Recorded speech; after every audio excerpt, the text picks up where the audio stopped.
Hi there, good morning everyone. I hope you're more awake than I am. Welcome to the last lecture of cryptography for information security this semester.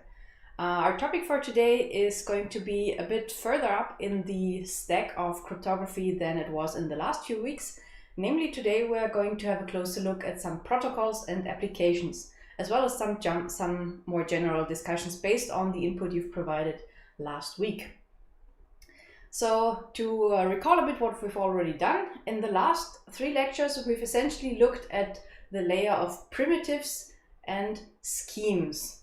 So in primitives we saw, for example, the AES in the symmetric case, and we saw asymmetric primitives like, for example, the RSA problem or the DiffieHellman problem. And we also had a look at how we built these into schemes such as signature schemes or authenticated encryption schemes with the help of modes of operation or padding schemes and other ingredients that we need to make them into a usable cryptographic function.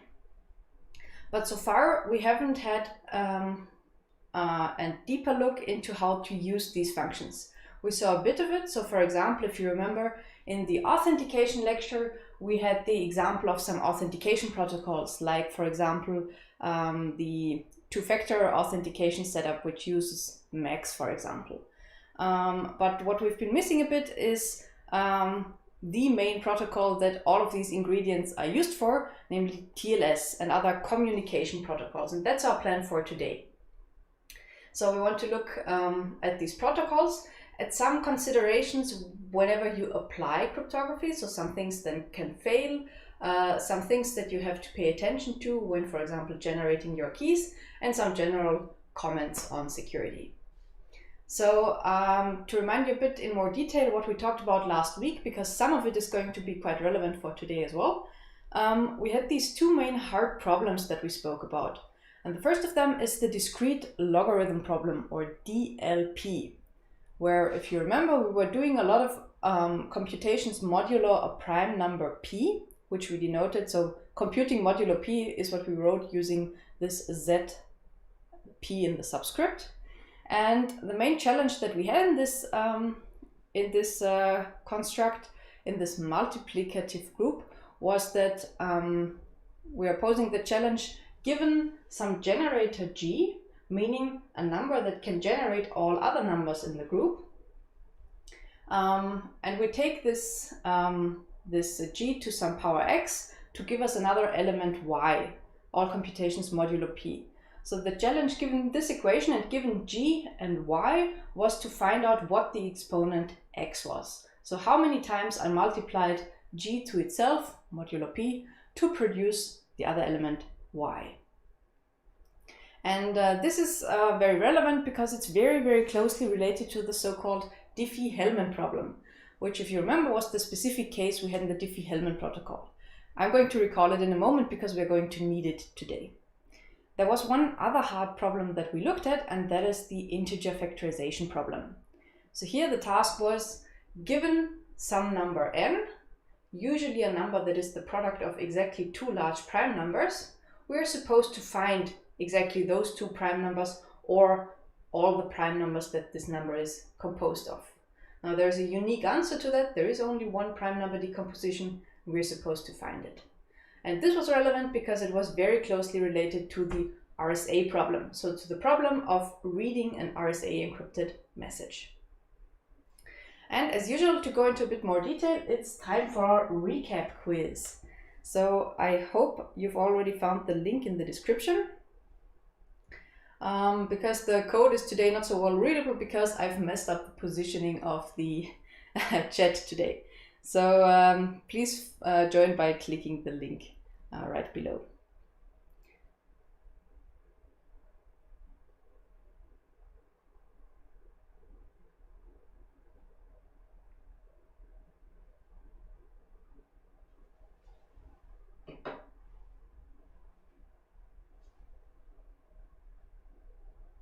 So same rules as usual. We only always have exactly one correct answer in each of the questions today, so not multiple ones. And I don't think I have any typing questions. It's just the usual, choose one answer and be quick about it.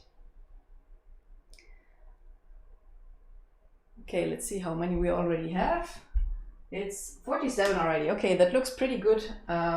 So I guess we can already start with the first question. So, or some more people are coming. Let's wait another 5 seconds or so, and then let's go.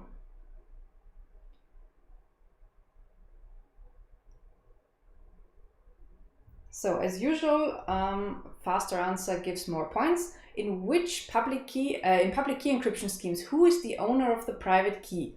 Is it the sender of the message, the recipient of the message, or the verifier of the message?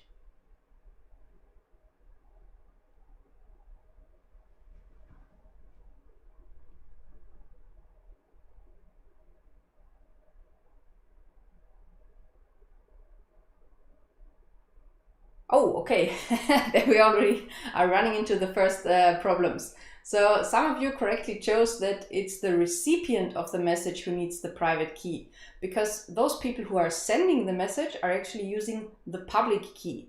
The point of this is that everybody can send Alice a message, so everybody has access to Alice's public key, but Alice, the recipient, is the only person who can decrypt this message, meaning she must be the owner of the private key.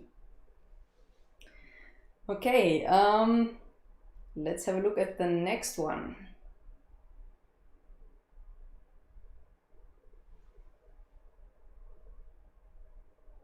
Which of the following is a signature scheme? SHA-2, RSA, or DiffieHellman?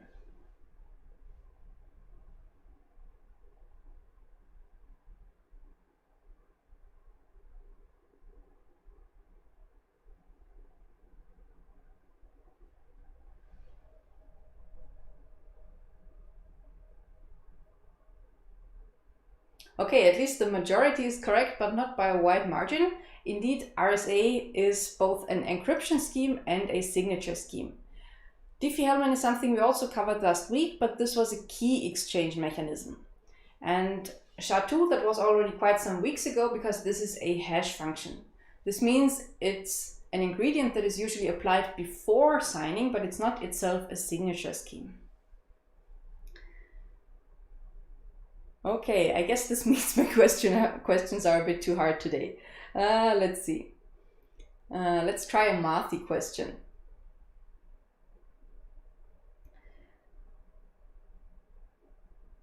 So what is the multiplicative inverse of 2 modulo 7? Is it 1, 2, 3, or 4?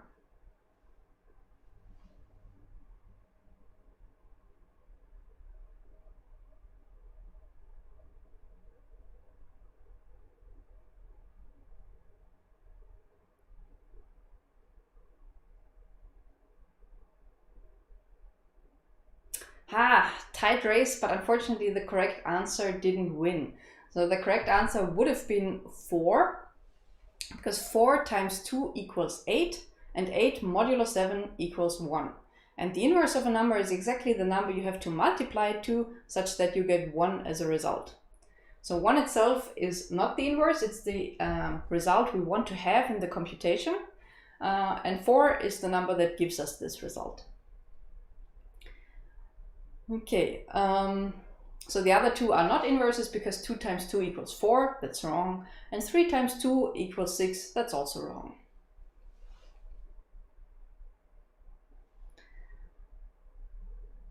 Okay, now for something that I've already explained today or mentioned, namely in the discrete logarithm problem.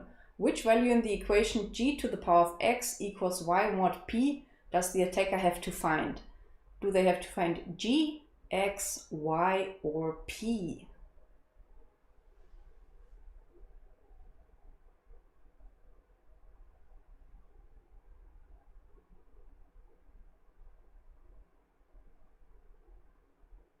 Oh yes, indeed, most of you got that right. So x, the exponent, is the number we are looking for.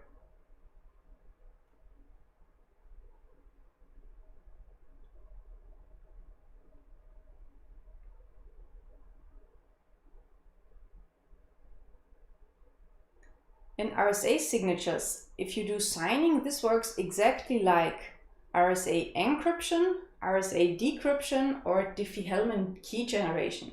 Which of these uses the same key material and the same process as RSA signing?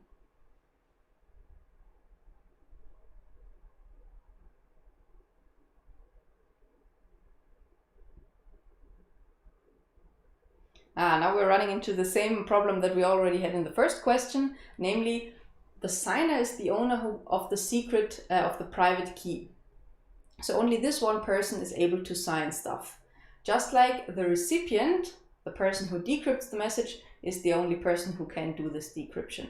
So signing and RSA decryption both use the private key and use a simple exponentiation to compute, whereas RSA encryption and signature verification both use the public key. And DiffieHellman key generation works quite differently. Though there are, of course, also some similarities in the sense that we also exponentiate a number. But it's not modulo n, which is the product of two primes, but modulo prime number. Okay,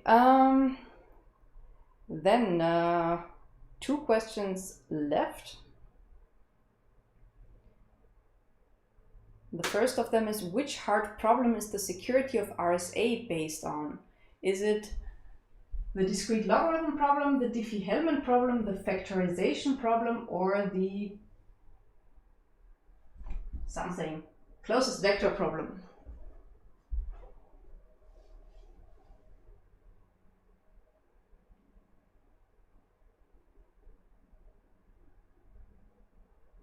And by a small margin, the correct answer, the factorization problem, made the race. So the discrete logarithm problem is also another important problem, but it's the basis of DiffieHellman, not of RSA. So this one here, which I already gave away, is not the right answer, is also a basis for some encryption schemes, namely in the post-quantum security world. Okay, final question.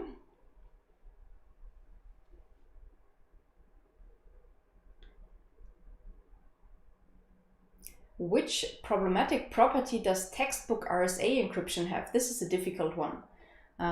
Is it bad because it's unpredictable, because it's deterministic, or because it's not bijective?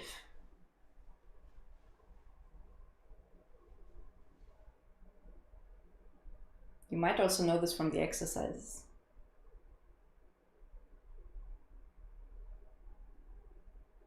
It's interesting that the question I thought was the hardest is actually the one that got the clearest winning margin. Namely, indeed, textbook RSA encryption is deterministic, meaning if an attacker has some idea what the plain text might be, they can very easily verify that idea by simply doing a test encryption and comparing the ciphertexts, which is why we always have to use a padding scheme around it and not directly use this primitive. Okay, let's have a look at the leaderboard.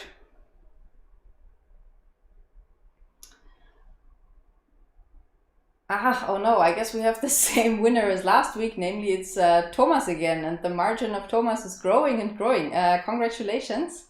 Based on some of the answers, I guess before the exam, some of you might want to have another look at the previous lecture. But thanks everyone for participating so early in the morning.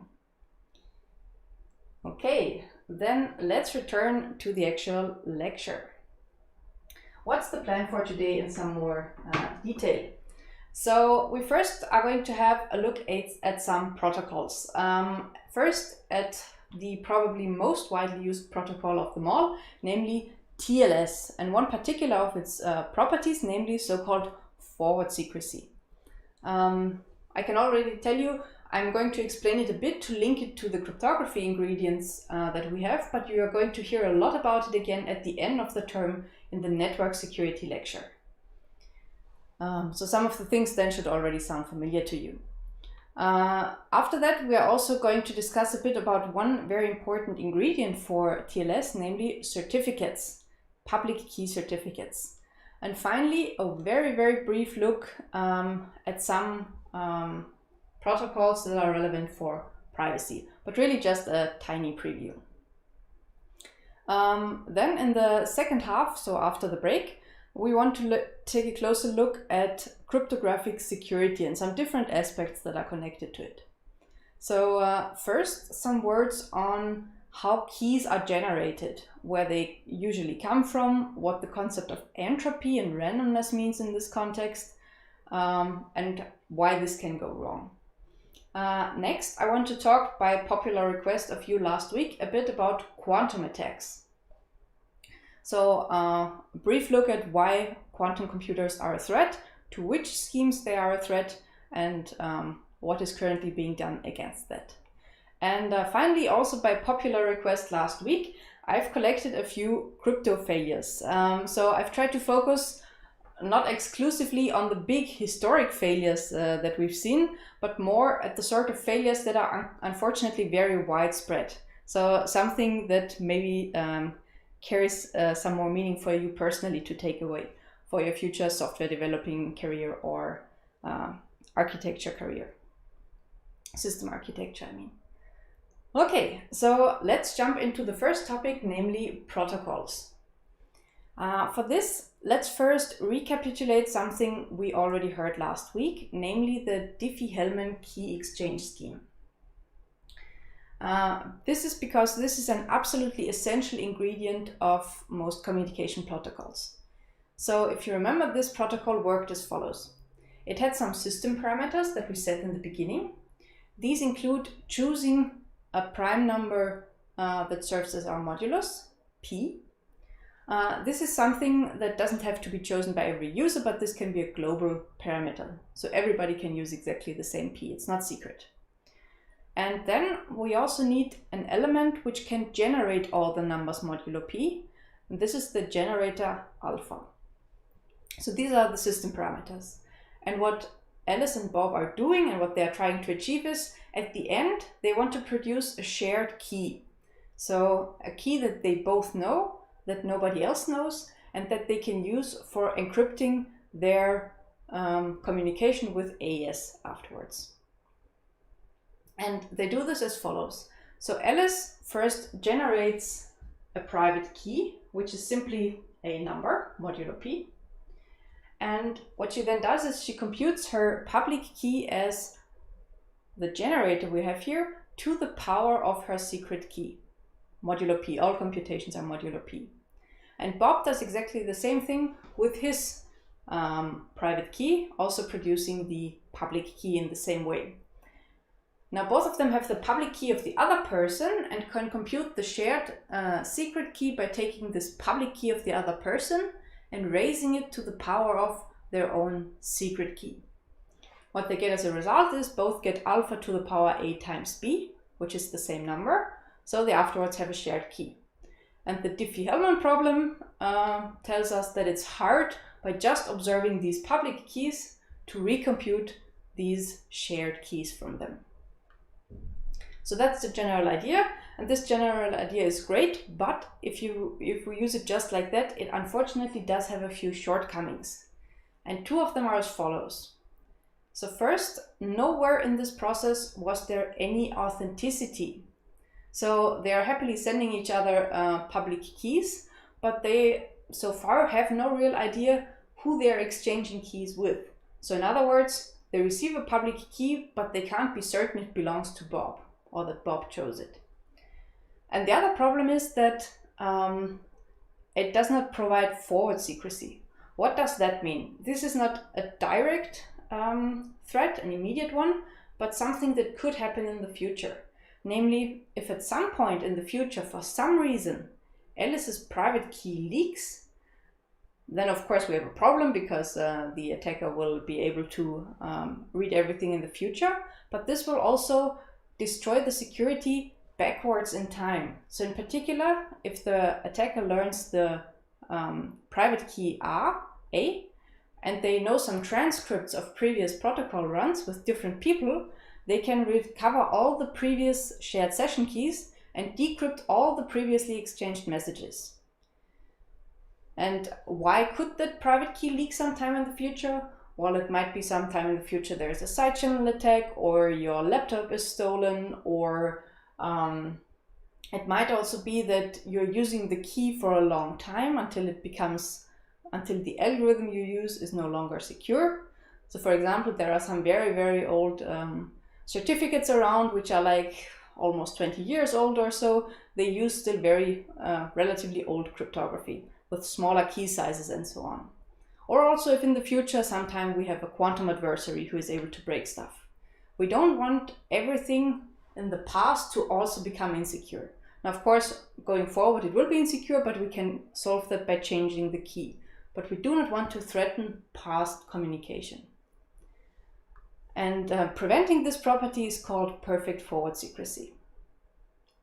The good news is we can solve both of these problems with the same approach. And this approach is called Ephemeral DiffieHellman. In the standards it's always abbreviated as DHE, where DH is for Diffie-Hellman and E is for ephemeral. Ephemeral means temporary. So the idea of this approach is that we have two key pairs. One of the two is going to be ephemeral. So the first key pair that both Alice and Bob need for communication is a long-term key pair for signing. So they need a public key that they distribute that remains valid for a long time, and where they can sign things with the private key. And then they need a short-term or ephemeral single-use key pair, which they use for Diffie-Hellman key exchange. So in other words, for every new communication, they create a new Diffie-Hellman private key and public key. This way, whenever one of the current Diffie-Hellman keys leaks, this is only relevant for the future because all the previous Diffie-Hellmans used previous old Diffie-Hellman key pairs, which Alice has thrown away in the meantime. Let's have a look at the question. Wouldn't for endangering forward secrecy the process of generating A and B be known, so you can compute new ones? That's a good point that we will also get to in the rest of the lecture. So when you generate random key material, you should always be sure that it's not possible to predict the new randomness from the old randomness or vice versa. So this is a very central property of secure randomness generation schemes, that it shouldn't be possible to predict other parts of the key stream based on the part you see. And it should also not even be possible if you leak part of the internal state of the random number generator at some time to recover randomness produced in the past or too much of the randomness produced in the future. But this is a very good question, really. But this is the job of the randomness generation to prevent this, to prevent links between related keys.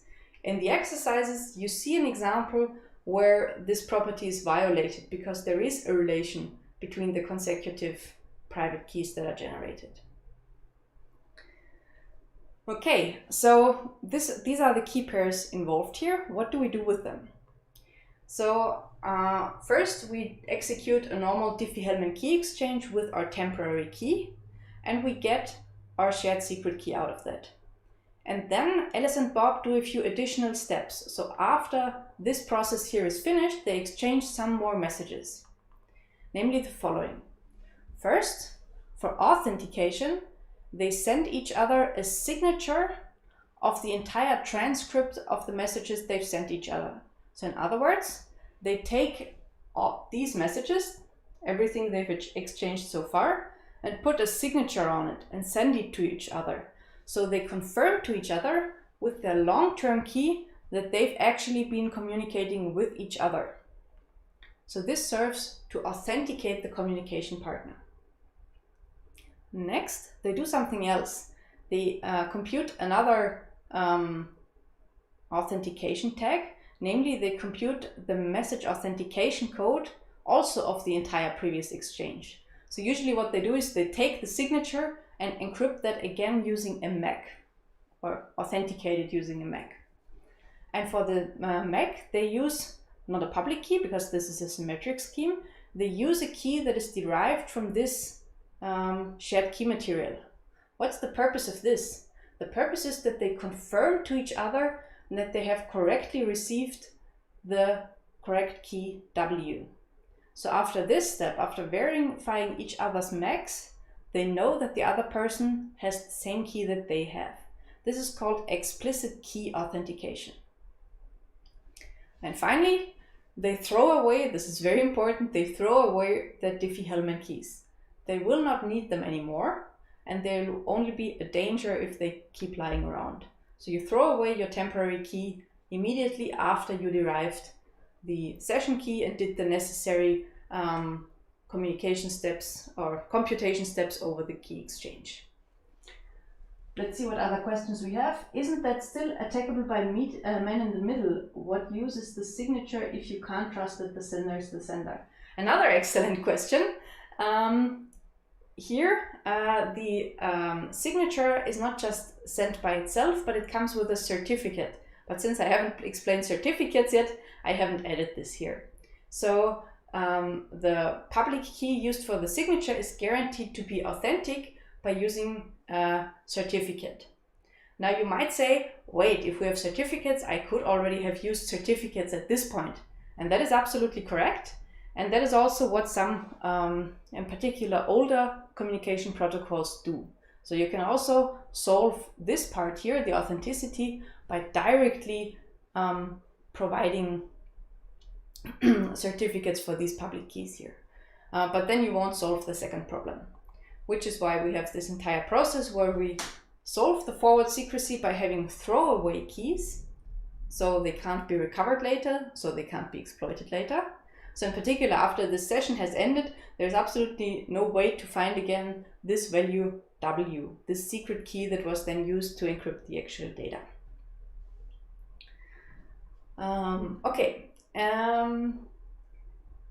And a meet in the middle is no longer possible for this reason because they authenticate to each other. Okay, so this is the basic ephemeral DiffieHellman protocol, and this is exactly what is used in TLS as well as several other signatures. So what does this TLS that I've talked so much about generally look like? So this, which is also the successor of SSL, is responsible for the S, so the secure in HTTPS. And whenever you build up a connection to a server to see a website or do whatever you do, this goes in 3 steps. And the first 2 of these steps are part of the so-called handshake, whereas the last one is simply the exchange of the actual data you wanted to exchange, so the actual website content. And the handshake itself has 2 sub-steps, namely first, key exchange, exactly like we've seen on the previous slide with ephemeral DiffieHellman, and second, authentication, which we've also seen to some extent on the previous slide. This is where the signatures and their certificates come in. So after exchanging a key and then confirming to each other that you've been talking to the right person, usually it's only the server confirming to you that you've been talking to the right person. The server has no idea about you. After that, you are ready to use the key you exchanged to actually encrypt the website with AES or so and keep exchanging some messages. And after a while, once you build up a new connection, for example, because the old one had a timeout, or because you're on a single click website where each click, each URL is exactly one such message, one handshake and one application request. Once that is done, you can start again from the beginning. So let's have a closer look at the individual phases. A warning ahead, there are a lot of new symbols on the next slide, so namely new names for the things we've already seen. So on the following slides, the A and B of DiffieHellman and so on, they all have different names. Don't be afraid, I just tried to be a bit closer to the TLS standard and to keep the roles of server and client in mind, where the server is the server who sends you the website and the client is you who are going there. You also, of course, don't need to learn by heart everything on the following slides, but this is just to give you an idea of what these steps look like. So the first phase of the key exchange is a slightly more complicated version of the DiffieHellman key exchange we've already seen, but it's not really much more complicated. Both the client and the server, so Alice and Bob, they both generate their private DiffieHellman key, their ephemeral key. It's just called KC, C is for client, and KS, S for server, here in this picture. And in addition to that, they also generate some randomness. This is going to be used later on as a basis for random values like the nonce, for example, for authenticated encryption. So they send each other their public keys corresponding to their temporary private keys. This is written here. They send each other the randomness, and they send one more thing, namely they tell each other which ciphers they like or they support. And then, based on the list they send, they try to agree on something. So in particular, the client can send here several different DiffieHellman key sizes that they like, and they can send a public key for each of these key sizes. And the server picks one of them that they like and also answers with the same type of question. So this is simply a list of cipher names. And these two steps are called client hello and server hello. Let's have a look at the question. How does this work in the browser where I cannot verify myself as a client? It's completely correct. If you're a human user surfing to some website, then you will not verify each other's authenticity, but this is something that happens on the next slide. So on this slide here, you can totally make up your own DiffieHellman key, and the server can make up their key, and you can send it to each other. This part definitely happens, but the authentication with certificates happens only in one direction, typically in most TLS connections. However, TLS also supports authentication in both ways. So for example, if two machines are talking to each other and they both have certificates, then that's what they use. But if you're a human user, you don't usually authenticate. You will notice if you've been using the TU Graz infrastructure that there are some cases where you have to provide some sort of authentication. So for example, whenever you open VPN connections, you often have certificates. Or also when connecting to certain types of networks, you need to show certificates. But since this is always a bit inconvenient, it doesn't happen so often. But the important thing, of course, when you're browsing somewhere is usually that the website authenticates to you, because Wikipedia absolutely doesn't care who is reading Wikipedia, but you care, of course, where your content is coming from. Are there chances for a specific random key to be generated very many times? This unfortunately can happen, but only if you have a very insecure random number generator.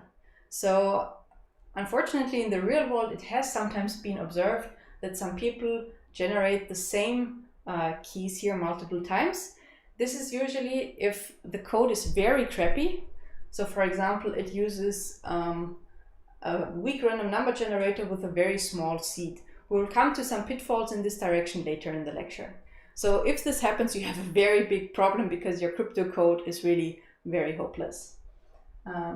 Usually these keys that you generate here, they are so large that this does not happen by accident if you use a good random number generator. Okay, so this is the first phase, the key exchange phase. Next, we need to authenticate to each other. Notice that we're exchanging keys before we even know exactly who the other person is. This is because we don't really give anything away here in this step.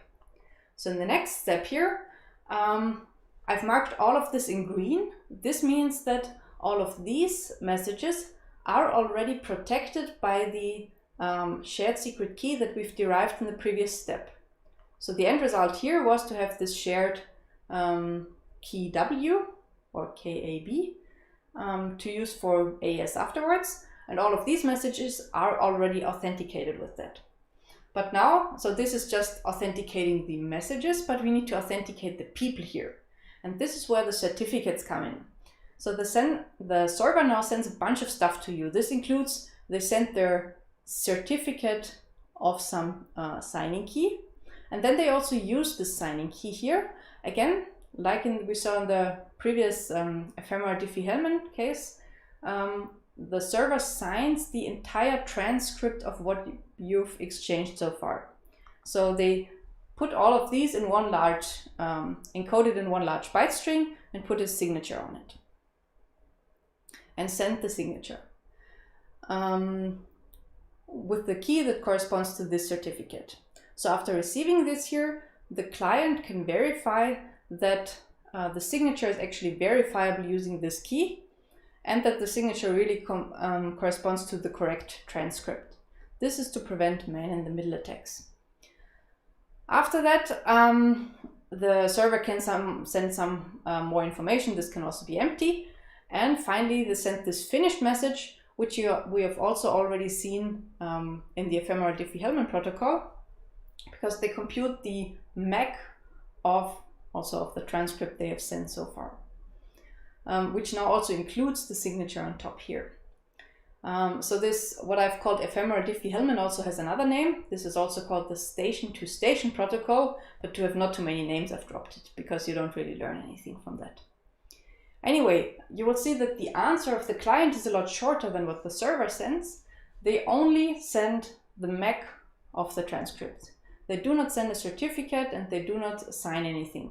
This is because they usually don't have a certificate. There are many variants of this key exchange here, and these variants also support that the client authenticates, but usually they don't. Okay, this is just an explanation of what the individual variables are.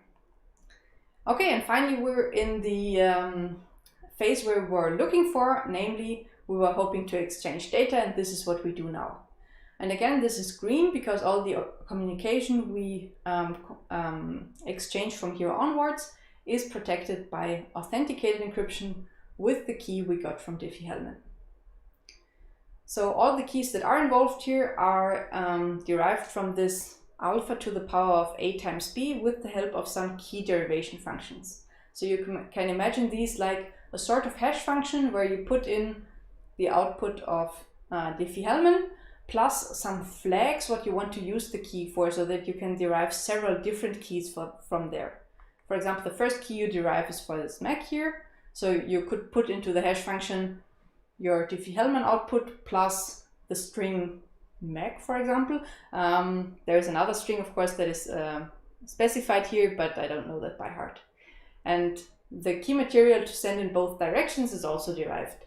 And usually the sender and the client actually use different keys. So one of them derives their key by hashing the DiffieHellman output with client key and the other one with server key. This is so that each of them can keep track of their own nonces, for example. Because if they would be using the same key, it might be that they accidentally use the same nonce at the same time to send off messages, and this would potentially lead to problems. Okay, so this is the handshake plus the application data phase of TLS, which is based closely on this station-to-station protocol. And there's this one ingredient I've only mentioned but not really explained yet, and that is certificates. The type of certificates we speak about here is also called X509 certificates. X509 is simply the number of the standard, where this format is specified. So the point of these certificates is to ensure that the public keys we use for the signatures are actually authentic, so that they really belong to the person we believe. So the certificate ties this cryptographic key material to an actual identity. And for this, a certificate includes a bunch of information. Some of this information is, of course, it contains the public key that it certifies. So for example, an RSA public key for RSA signatures. The certificate also contains some sort of identity information about the entity it is supposed to certify. In the case of TLS certificates for servers, this is usually the host name they are valid for. So which URLs are protected or can be protected with this public key. They can also be assigned to people. In that case, it will be the person's name. So the common name is sort of the name of the field here. So these two things need to be tied together, but there are also a bunch of additional constraints that the certificate talks about. This includes what the certificate may be used for example, for signing, and how long it's valid. And this is really essential. So nowadays, most certificates actually have relatively short periods where they are valid. So something from 3 months or 6 months, something of the sort. And then you need to request a new one. And finally, to make sure that all of these is actually authentic in some way, of course, it's not sufficient to just write it down. Anybody could write down, this is my public key, this is my name. We need somebody to certify that this is actually correct. And this is the job of the certification authority or certificate authority, CA, sometimes also called the issuer. So this is the organization that issues the certificate. And this organization will validate all of this content by also putting their own signature on this certificate. Now, if you've been following this, you might be wondering, okay, so now we're protecting signature keys by taking a piece of paper or a document and putting another signature at the end. How are we supposed to verify that this signature is correct? So here we have a sort of recursive problem, because of course this certificate here is again, this signing key here is again confirmed by a certificate, and so on. So you usually have a tree of certificates, because each certificate is issued by somebody and signed by somebody, and that person's or organization's signing key is again confirmed by a certificate. But of course we need to come to some root eventually. So at some point we need a certificate that we simply trust, where we don't follow it further for more information. And these root certificates are usually shipped with your software. So for example, your Firefox or your Windows or whatever already ships with a list of trusted certificates of trusted certification authorities. So this is of course a big thing to trust, because if one of the tools you're using accepts certificates from invalid CAs or from malicious CAs who don't take their job seriously, then the entire ecosystem has a big problem. Fortunately, this doesn't happen too often with most of the software we're using, but there have been some bad acts from time to time. So let's have a look at what such a certificate looks like, or how you can look at it. So the example on the following slides is just some screenshots I took yesterday on my machine and in my setup, but fortunately by now this looks quite similar in most browsers. So my examples are for Firefox. So I surfed to Wikipedia and had a look at the clock symbol up, oops, I can't really point there, but up here. And had a look at the security information. So the first stuff you see when you look at the security information is already some information from the certificate. So you see that the website has an identity. So this is the identity information. It's n.wikipedia.org. You will notice that this is usually on domain level and doesn't specify which Wikipedia site I'm exactly on. Then it says here who the certification authority is. In that case, this is Let's Encrypt. And finally, it tells us the validity period of the certificate. So this certificate is valid until December 17 this year. Let's have a look at what the question is. But if the roots are included in the browser, why not leak them and generate new ones myself? So the root certificates are included in the browser, but they only contain the public key. They do not contain the private key. And just knowing the public key is not sufficient to generate or sign new certificates yourself. Hey kitty, you would need the private key for that, and we don't have that. So this is not shipped with the browser, the private key of the certificate. Okay, so let's have a look at what happens when you click on View Certificate in my browser. So what you see on top here this list of certificates is essentially the tree I've been speaking of. So on the left hand side you see that there is a certificate for Wikipedia.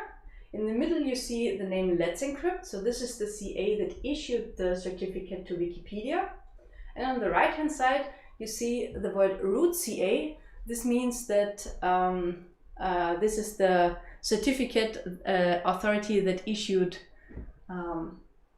Let's Encrypt's certificate, and that was shipped with my browser. So what can we see inside of this thing here? We again see the common name. So this is the identity of the website. So it's star.wikipedia.org and includes a bunch of other domains down here. So these are all the domains that the certificate is valid for. We again see the name of Let's Encrypt, who issued it, and we see the validity period. So we see that this was issued about a month ago and is valid until December. So for a total of 4 months, 3 months, right? Yeah, 3 months. And if you click at the other certificates, you will see that the farther up you go in the certificate chain, the longer the validity period. So for example, the Let's Encrypt certificate has been valid, I think, for several years already. And the root CA even specified that it was valid from 2000 until today. I'm not sure if it was actually issued in 2000, but I guess it might be. You will also see that the further up you go in the chain, the older the cryptography. Because, of course, if they've been valid for a long time, the ciphers have been chosen a long time ago. So while the Wikipedia certificate has shiny, up-to-date elliptic curve cryptography, the root CA has a relatively small RSA keys inside. And if we scroll down a bit, we see some more information. So for example, we see here which sort of key is protected by the certificate. So this is Wikipedia's public key. It's an elliptic curve key with a key size of 256, which means 128-bit security. It also says which particular elliptic curve is used here, and it gives us the public value. So some sort of information about the public key, an encoded version. Then we have some more administrative information. We see that these certificates have a fingerprint. So this is essentially a hash of the entire certificate. This is done for two purposes. First, it's used to identify the certificate. So for example, you identify with the fingerprint which is the certificate that signed your own certificate. So this is a unique identifier, and additionally it's also the input, or something similar is also the input for the signature over the entire certificate. And finally, at the bottom here, you see what this certificate may be used for. So first it says basic constraints CA no. What this means is this key is not, or this public key is not allowed to sign further certificates, because this would have been another way around. So if I have my public key signed because I'm the legit website owner, this of course does not mean that I'm also allowed to issue more certificates. And this is set in these so-called basic constraints. So only certificates which are allowed to produce more certificates can do so. So Let's Encrypt and the root CA are allowed to do that, but Wikipedia is not allowed to issue their own certificates. It's only allowed to be used for digital signatures. Let's have a look at the questions again. I think I've already missed quite a bit. So how does the browser know that they are leaked when they are embedded? I'm not sure exactly what this question means, so maybe you can rephrase. What's the other question? Why is this information online? Isn't Wikipedia afraid someone might use the information in order to attack? Well, there's absolutely nothing to be used for attacking. All that we have in there is we have the public key. This only allows people to verify stuff sent by Wikipedia. This is something everybody needs to verify where they got their information from. The serial number and the fingerprint, are also public information. Everybody who has the certificate can also recompute this hash here. So there's nothing secret in here. It's also not a secret, but it's very important information for every user what this certificate is allowed to do. So the secret key the private key of Wikipedia, which allows Wikipedia to sign stuff, is not anywhere in there. The certificate always only includes public information. I should read the message above, so wait. If the roots are included in the browser, why not leak them and generate new ones? And how does my browser know that they are leaked when they are embedded? I'm still not sure what exactly you mean, to be honest. So the root certificates are included. So in the sense they are leaked because everybody can read them. But again, there's only public information in the certificate. What the browser might want to find out is whether the private key leaks at some point. So this is something that doesn't happen by shipping the certificate, but it can happen when the CA itself was not careful and, for example, some employee there stole the signing key or something like that. In that case, this is an important question, and it's one of the reasons why certificates have short validity periods. But that alone is not enough. There is an extra countermeasure, namely so-called certificate revocation lists, or CRLs. So certificate revocation is also, unfortunately, an important process. This happens whenever there is a problem with some certificate. For example, because the crypto is old or because there is a danger that the private key might have leaked. In that case, the CA publishes the fingerprint, so the identifier of the bad certificates in their certificate revocation lists. And the browser continually checks these certificate revocation lists to see if there are any problems with any of the certificates it encounters. You will also notice this when you request your own certificates for something, for example, for a VPN connection, that you always have to set not only an access key to access the private key typically, but you also usually choose a sort of revocation key. And this is because you can also revoke your own certificates. And I guess this answers the question of whether the browser can be infected with fake CAs. So of course, if Firefox is not careful in checking where they get their certificates from, then this could happen. But for this reason, browsers usually come with relatively few certificate authorities. So the list globally of accepted CAs is not so big, and at least of acceptable CAs. There are, of course, many certificate authorities that are, for example, used by different governments. And Firefox is often a bit skeptic about using those. So if you don't trust the government, for example, of a particular country, you probably do not want to accept their CAs for being able to sign everything, because they might, for example, issue fake certificates for websites because they have a financial interest, for example, in issuing a bad certificate for a banking website, for example, for the wrong owner. So certificate authorities definitely have immense power in this context here. And there are a few bad eggs, as I said, who exploit that or who aren't careful with their data.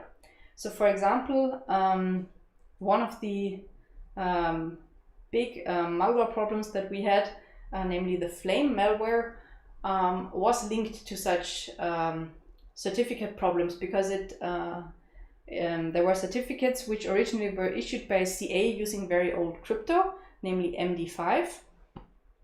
And people succeeded in creating MD5 collisions which could be used as actual certificates, and then they would create two versions of the certificate: the good one, which says yeah it's just for signatures, and the other one which says, oh no, this is also usable for signing other stuff. And then, as the alleged website owners, they would ask the CA to sign the good certificate, but the CA's signature would also be valid for the bad certificate, which would now allow the website owner to suddenly generate other signatures as much as they like, other certificates as much as they like. So there have been indeed some problems with this in the past. Okay, now if you want to use all of this yourself, not as a website user, but as a server, what do you have to do? So how do you get your certificates? You of course need to convince some certificate authority, but the good thing is that starting a few years ago, this has become a lot easier. And one of the most used certificate authorities today is called Let's Encrypt. And they are so popular because, first, because their certificates are offered for free. Usually you had to pay for certificates because the certificate authority has a lot of management overhead. They need to check your identity in some way, they need to host the revocation lists and so on. So they had some costs, so usually this stuff costs something, but Let's Encrypt is free. And it can be free because it's supported by many very, very large organizations. So Google and Friends, for example. So they have a lot of sponsors and they're also very widely used. So for example, in Wikipedia, as we saw. And for Let's Encrypt, the process is usually managed with a certification bot because its certificates are not valid for very long. So typically for 90 days. But Let's Encrypt provides a bot, the cert bot, that automatically renews your certificates. And there's actually quite a low threshold for verifying a website's identity. So to get such a certificate, the website owner needs to demonstrate control over the website by being able, for example, to run certain tasks or scripts on the server and publish certain values there. So Let's Encrypt and the cert bot, when you start this bot on your server, they talk to each other, they check that you actually have control also you are able to control what happens on the web server that fits a particular domain, and they accept that as a guarantee that you are the legit owner of the website. And you keep the cert bot running so that it can certify that all the time. So the protocol involved here is called the ACME protocol. So essentially all you have to do is start this bot once and then more or less stuff happens automatically. If you don't host your website yourself but are using some provider like WordPress or so, you usually already get Let's Encrypt certificates from them and don't have to run these things yourself. So in particular, if you don't have shell access to your server, there are some workarounds how this runs. If you're interested in that, just go to either of those URLs. So this is the Let's Encrypt tutorial or introductory information, and this is the direct link to the bot you need to run. And there's even confirmation in the chat that people have done that, and it's pretty straightforward. Okay, so that's how to get certificates, at least for website. If you need certificates for something more involved, so for example, something related to your digital identity, like in mobile signatures, things are a bit more complicated and your actual identity as a person needs to be verified. But for servers, for just hosting stuff, this is sufficient. Okay, so one more word that I've mentioned a bit already but not explained is elliptic curves. So we've seen that already in the certificate of Wikipedia that they are using elliptic curves, and of course you may also already know it from the exercises. So what are elliptic curves? In very short, they replace the mathematical structure we use for DiffieHellman, for the discrete logarithm problem. Usually as a computation we simply did multiplication modulo p. And we said last week that this results in a particular mathematical structure, namely a group.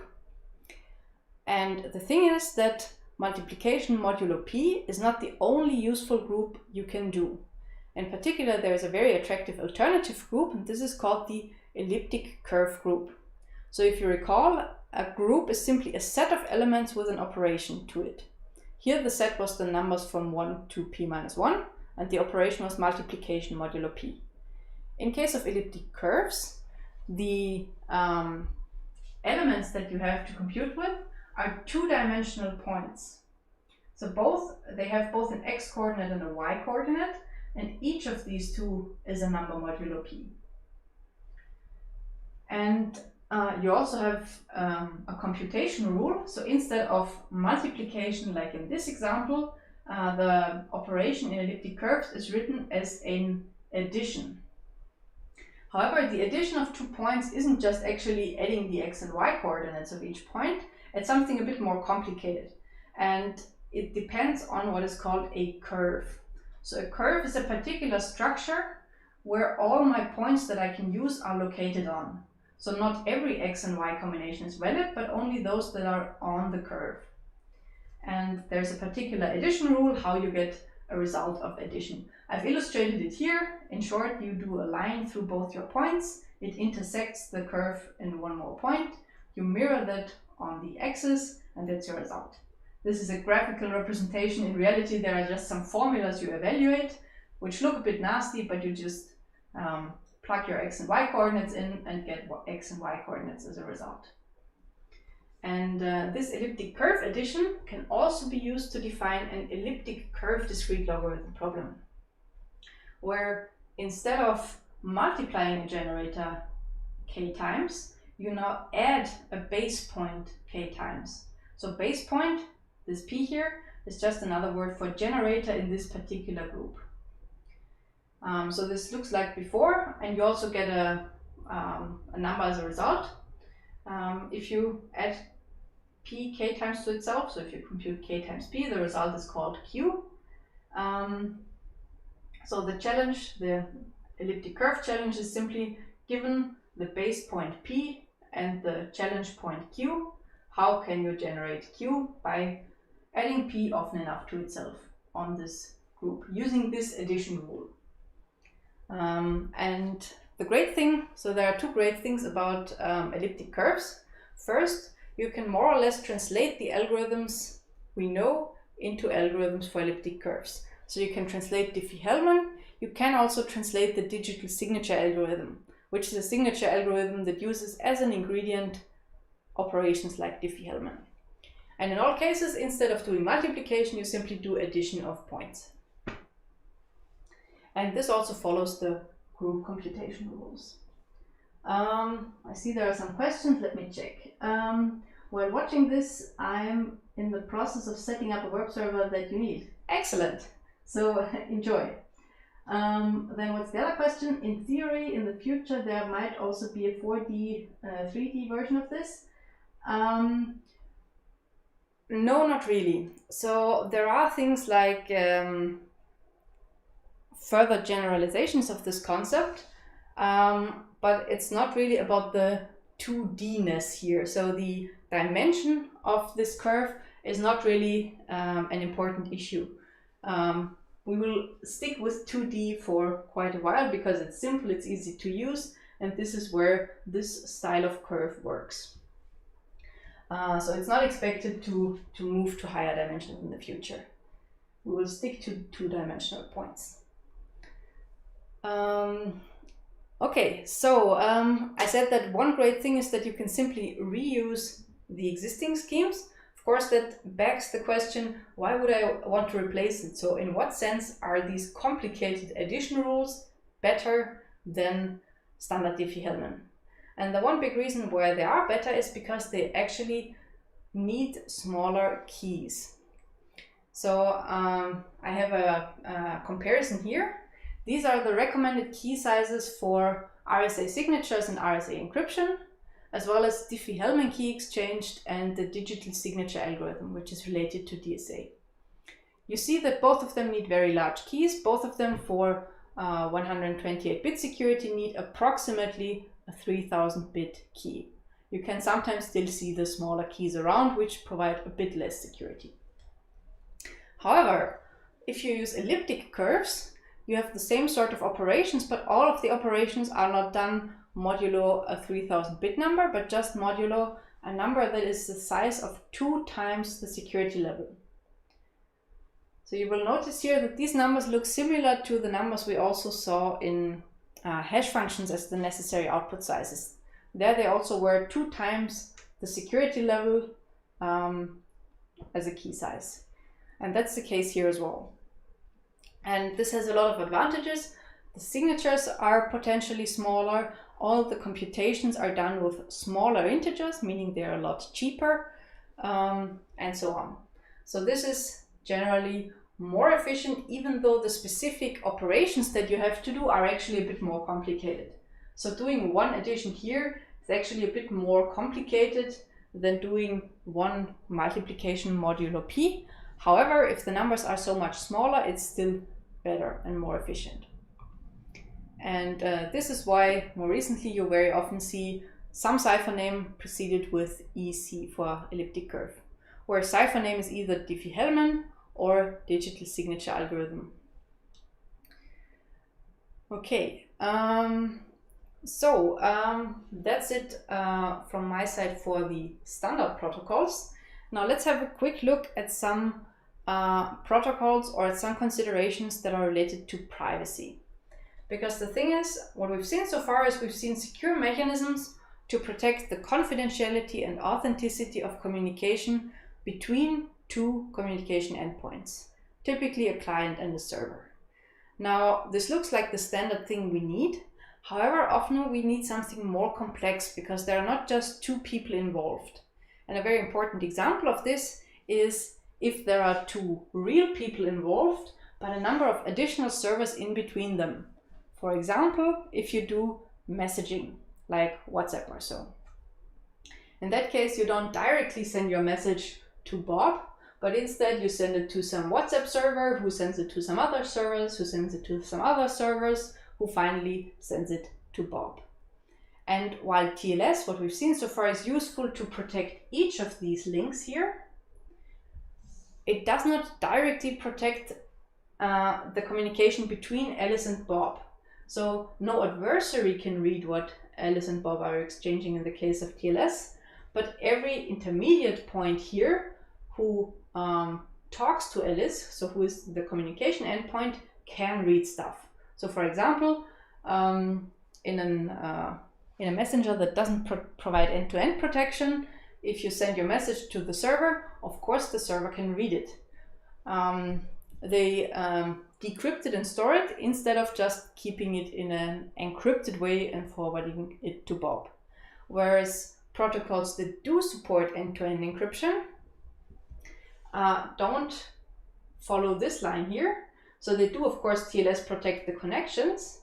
However, you send them their message in an encrypted way inside of the TLS message that they can't read, but that they just keep stored internally and forward to Bob whenever Bob is online, and only Bob has the key to decrypt it.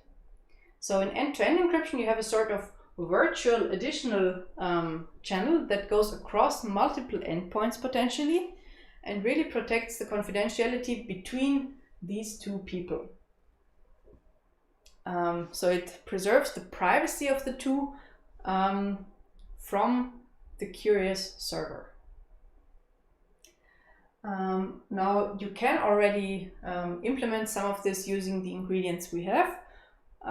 For example, you could just wrap your own TLS connection inside of a bigger TLS connection for this here, but of course there are also more efficient ways of doing this. However, there are also other more advanced challenges, and this is one of the big fields where modern cryptographic research is happening in more complex scenarios. I will just give one example here for where we could want that. So in many cases, we have the situation that we have a number of participants in some system. This could, for example, be households who consume a particular service. For example, who consume power. And this power varies a lot, and if you would know exactly how much power the household uses at a particular point in time, you would learn a lot about that household. So for example, If you know exactly that this household here is currently using way lower levels than they usually do, this could probably mean that they are on holiday, for example. Probably not right now, but in a year that is not 2020, they would be on holiday. And if they're on holiday, why not break into their house, for example? But you can also read a lot more detailed information. So people have, for example, shown that if you have very, very precise measurements of the power, you can even tell things like which TV channel are they currently watching and things like that. So it's really crazy how much information you can get out of this sort of side channel, not just on the level of a small device, but even on larger parties. So households would usually not want to publish their entire very detailed power consumption data in a very short time interval. However, there are many purposes why a provider or service entities who are providing the power would want to have very precise, detailed information about the power consumption or other parameters of the system. And since most households now have smart meters, they're of course capable of sending this information to the providers. However, we usually don't want the providers to learn the individual detailed consumption of each household. What they only need to know is, for example, grouped into some areas, what are the very precise measurements there. This is because they need this data, for example, for ensuring the stability of the system. This is particularly relevant if the people here are not just consuming, but also producing, for example, because they have solar panels and so on. And there are many parameters in a system that have to be closely watched to make sure the system remains stable. So what we would like to have is we would like to collect the detailed data in some small group, but without learning the individual results. And this is a classical application example where you would use something called multi-party computation. Multi-party computation means you collaborate together to compute a result of secret inputs. The result would be, for example, the combined consumption of my 10 households in a particular second, but without learning the individual inputs. And this is one of the things that cryptography can solve. Now, the algorithms for this are sometimes more complicated and more expensive than what we've seen so far for simple protection, but they can offer quite a variety of new applications.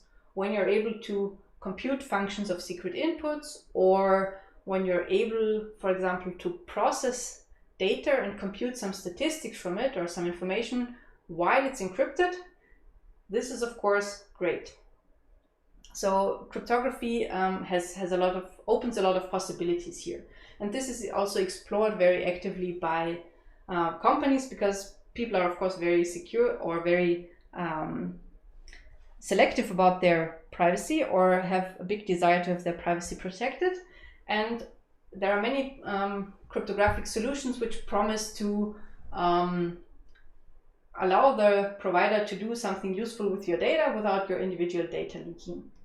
Now, this of course sounds great, and there are also many great applications of this, but you also have to be very careful, because sometimes these mechanisms are just used as a sort of excuse to still collect your data and use it for some reason. And in some cases, even if it's collected in an accumulated form without your specific individual details, it's often still possible to infer backwards to the original data. So for example, in databases, sometimes if you are just able to learn some characteristics and statistics of the databases, like average values and medians and so on, you can still compute back to the original values by combining all the metadata you have. So whenever you are in the situation of having to decide whether such a solution would be a good idea, be really critical of this. So it might be a great idea, and very often it is, but it might also just be a sort of backdoor to still collect data but have a badge, we are privacy aware. So this is something to be always questioned closely, whether it's really necessary to collect the data, whether there wouldn't be a way to provide the same service without. Okay, this should definitely give us a break because we still have quite a number of plans after the break. I would suggest we meet again at 10:55, so it's a bit less than 10 minutes. So in the meantime, enjoy your break and see you in a few minutes.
So, welcome back from the break. To wake you up again, let's have a short, very short recap of what we've heard so far. So, what I would love you to do is to think a bit what you've heard already today and maybe enter one or two things that were new to you today into the Menti before we go into the next topic.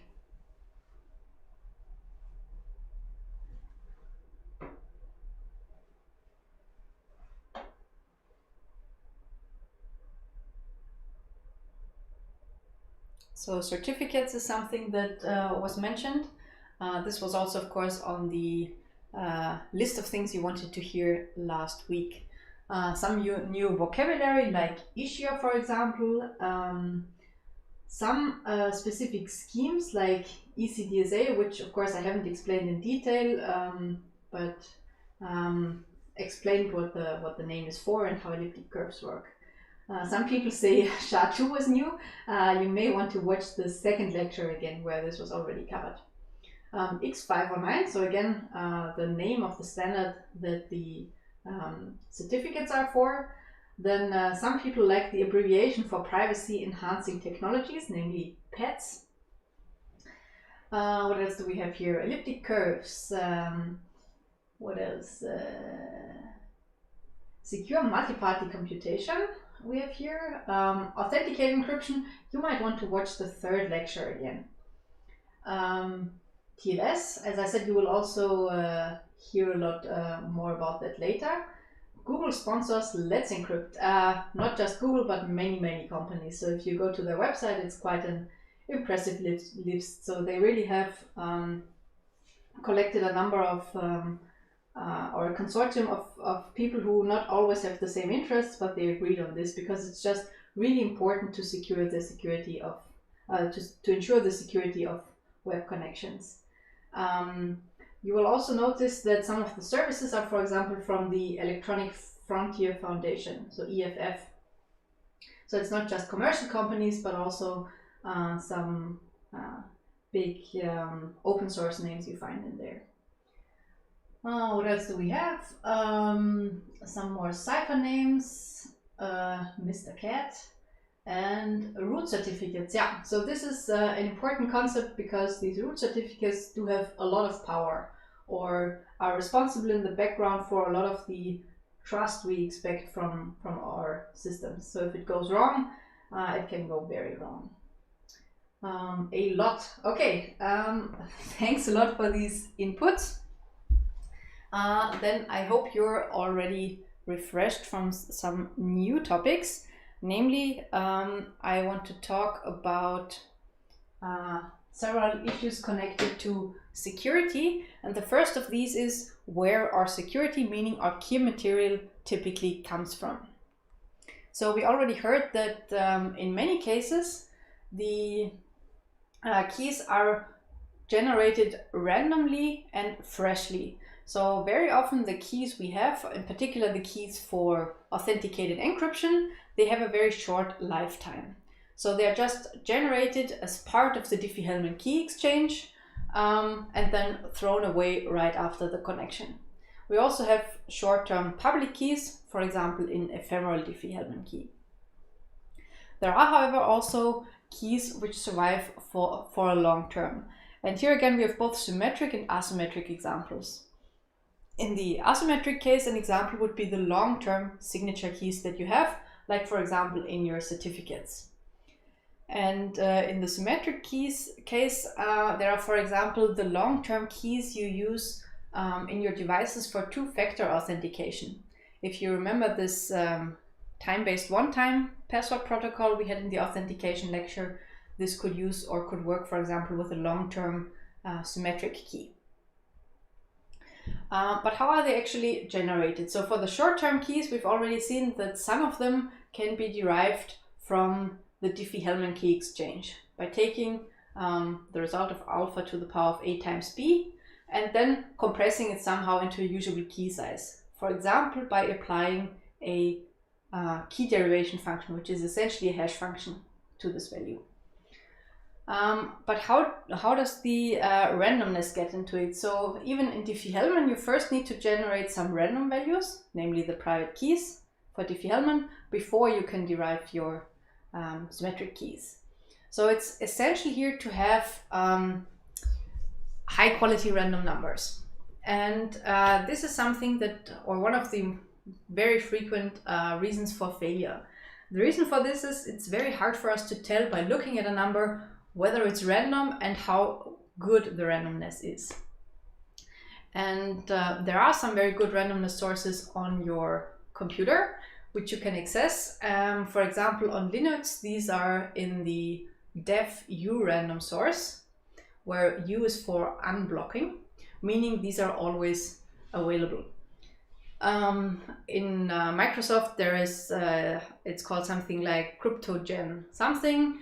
There are also libraries such as the OpenSSL library, which implements TLS, which have their own inbuilt functions for producing secure random numbers. And these sources, when they're usable for cryptography, they are often called C-springs. So CSPRNGs, which is short for cryptographically secure random number generators. And what these sources usually do, I'll explain in a moment, but let me first refer to a few insecure ways of generating random numbers. So there are a lot of functions which are cheaper than the above here. So they respond faster, they are able to produce more random bits in a limited time frame. And instead of doing complicated library calls, you can also just use sran with some seed. The problem is that there are many ways this can go wrong. For example, if the seed, so the initial randomization value you put into them, is of low quality. For example, it's quite predictable, there are not enough values. Or random number generators which do not provide any guarantees on the quality of the output. So if there is good randomness available from some hardware source, they give it to you, otherwise they give you zeros or some garbage. And there are also many update functions, so which keep refreshing the randomness, which are not secure, such as, for example, the Mersenne twister. One example of how a random number generation mechanism could be insecure is if it allows you, for example, when you observe some values, to predict some future values. This would be an example of bad behavior.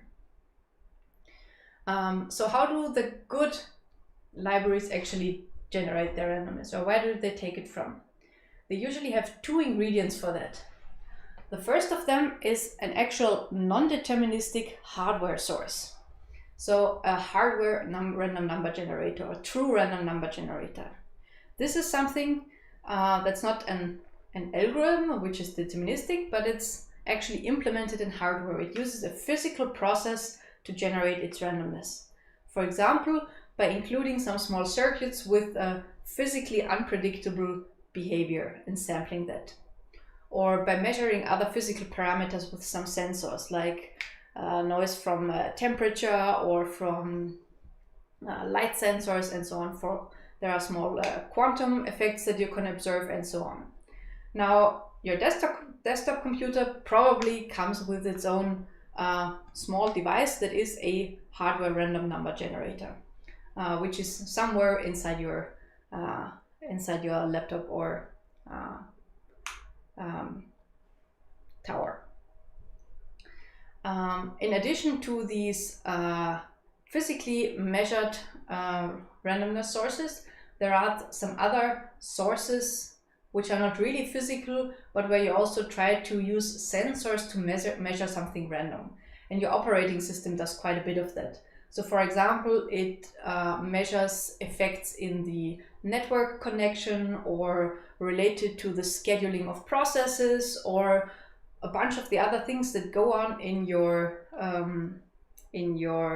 operating system, that are handled by your operating system, which are unpredictable to a user because they simply depend on so many different factors.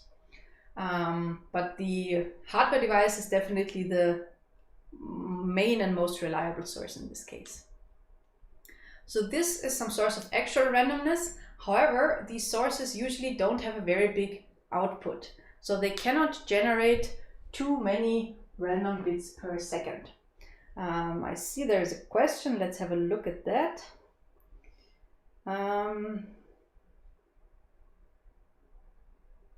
not really related to the randomness, so maybe let's come to them later. This is the first type of source. There is another type of process that we need, and this is in order to stretch the randomness we get from here in a secure way.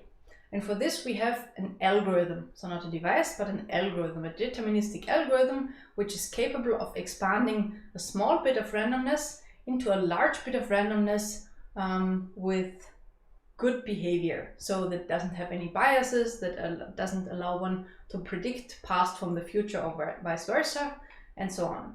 And these are called pseudo-random bit generators or deterministic random bit generators. So you will notice the contradiction here. It's called deterministic random. The thing is, the algorithm is deterministic, but the output is supposed to look like random if you seed it with an initial random value that is large enough. So for example, if you feed such an algorithm with a starting randomness of say 256 bits, then you can expand this using, for example, some block cipher mode of operation or a variant of a hash function, like a sponge construction. You can do internal updates and keep outputting part of your state in such a way that if you don't know the initial seed, you can't predict the future. And usually you need both ingredients to get a usable system. So what, for example, defuRandom does is it samples the randomness pool provided by the operating system, which includes true random hardware sources. But then when there is not sufficient randomness or less randomness available than would be requested by tasks, it applies deterministic pseudo-random generators to expand these values and to produce more randomness. So if it's just about cryptographic keys and you aren't generating huge keys, this would usually be sufficient. However, in cryptography, there are a lot of other sources which also need randomness. For example, in protection against, so in countermeasures against side channel attacks. You often need a lot more randomness than just the key. So this is the case where they're actually randomly generated. However, many of the passwords are, many of the keys are actually derived from some other value, like in the DiffieHellman case, but sometimes they are also derived from other secrets like your password.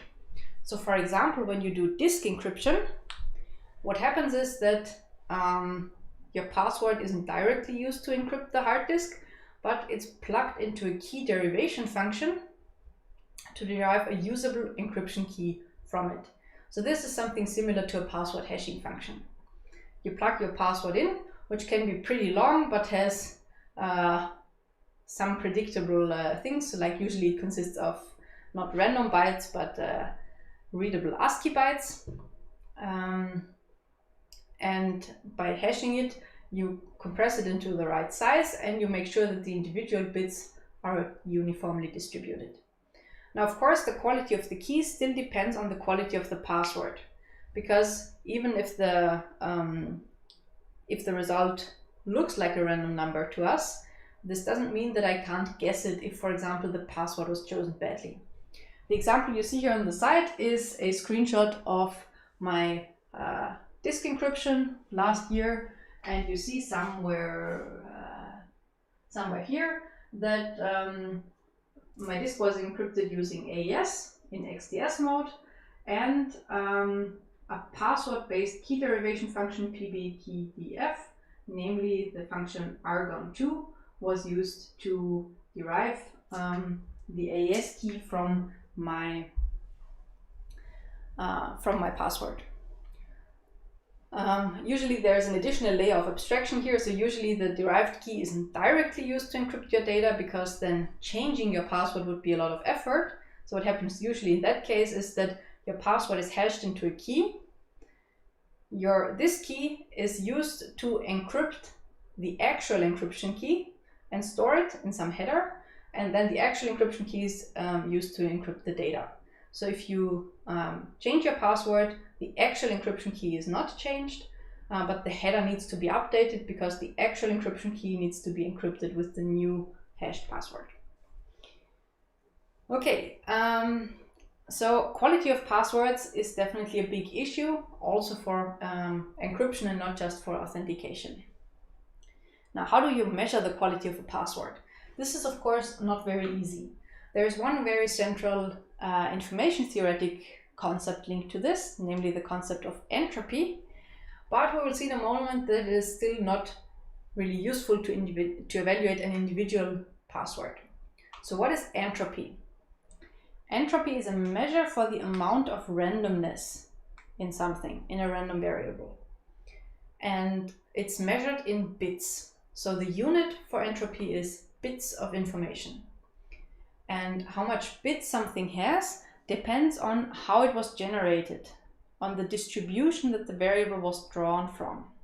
So as an example, if you look at an AES key, which is a 128-bit string, and you choose each bit independently and uniformly random.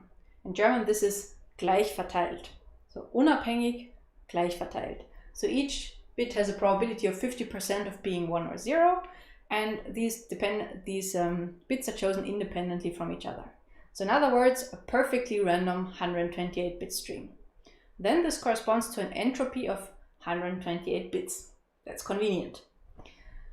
Let's look at a different example.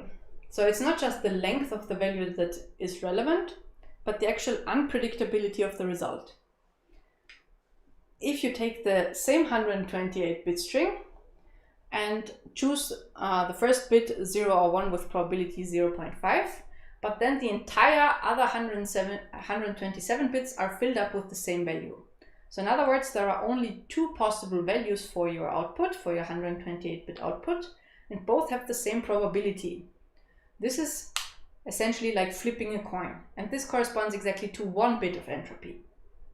So it's not the length of the value that is decisive, but essentially how many coin flips it corresponds to. It corresponds to 1 coin flip, 1 bit. 128 coin flips, 128 bits. Something in between. You also can have non-integer pieces of bits. So for example, if the value 000 would be a bit more likely than 11111, then this would be a bit less secure than 1 coin flip, and the entropy would be even less than 1 bit. One other example for the case of passwords. So assume you choose your password by having a word list of 10,000 words and picking one word uniformly at random. This means you have to be really fair. You pick one word and you stick to it. You don't take one that's 5 words up and that looks a bit nicer. So you really uniformly randomly pick one of the words. Then the entropy of this value is computed as the logarithm base 2 of the number of choices you have. And this corresponds to approximately 13 bits. So in general, if you choose something uniformly randomly from a list of n values, where each value has the same probability to be chosen, then the entropy of the result is log 2 of n. However, once you have actually picked a value, you cannot in retrospect measure the entropy of this particular value, because the entropy depends on the process on how it was chosen. It doesn't depend on the actual value, but on the process. So as an example for entropy computation, there is a very famous XKCD comic that tries to explain this a bit. And it tries to explain the entropy of 2 different password choosing strategies.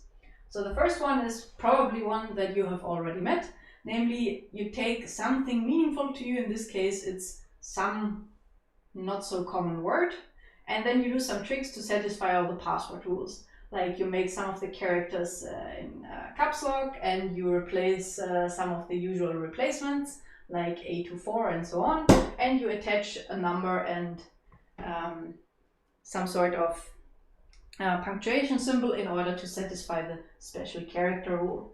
So I guess, unfortunately, many of you have passwords which look a bit like this.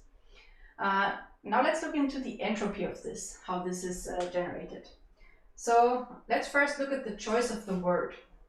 So assume, and this is very optimistic, that this word is actually randomly chosen from a list of approximately the same size as on the previous slide. So in other words, it's a non-common word. It gives here, I'm not counting, it's something like 13 bits of randomness or so, approximately as much as we had on the previous slide. So this is the base entropy of choosing the word.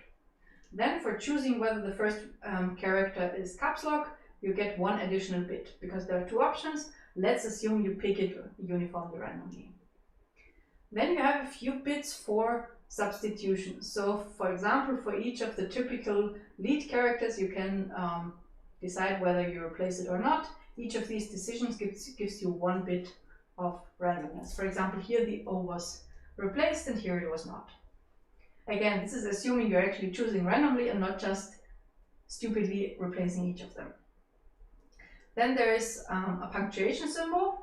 Choosing that gives you another few bits, because there's approximately, let's say, 15 or 16 punctuation symbols. So choosing one of them has an entropy of 4 bits, because 2 to the power 4 is 16. Same for choosing a number, that's approximately 3 bits, because 2 to the power 3 is 8, which is approximately the number of available numbers. And finally, the order is unknown, which is one additional bit. So the total entropy, if you really chose randomly in each of these steps, would be the sum of all these individual bits. So in total, that's something like 28 bits in this computation. So if you do 1000 guesses a second, which is not a lot, then you would be done guessing after approximately 3 days. And it's probably also relatively hard to remember. They suggest another strategy in this particular XKCD, namely to do more of this word choosing and less of this gibberish stuff. So what they suggest here as a second strategy is that you pick not just one word, but 4 words, but make it less complicated words. So each of these words contributes a bit less entropy than up here, because it's a more common one. But you have many of them. And the hypothesis here is that this sort of password is easier to remember because it can make a picture in your head, and it actually can easily provide more entropy. In this example, it's 44 bits of entropy, which corresponds to approximately 2 to the 44 random guesses.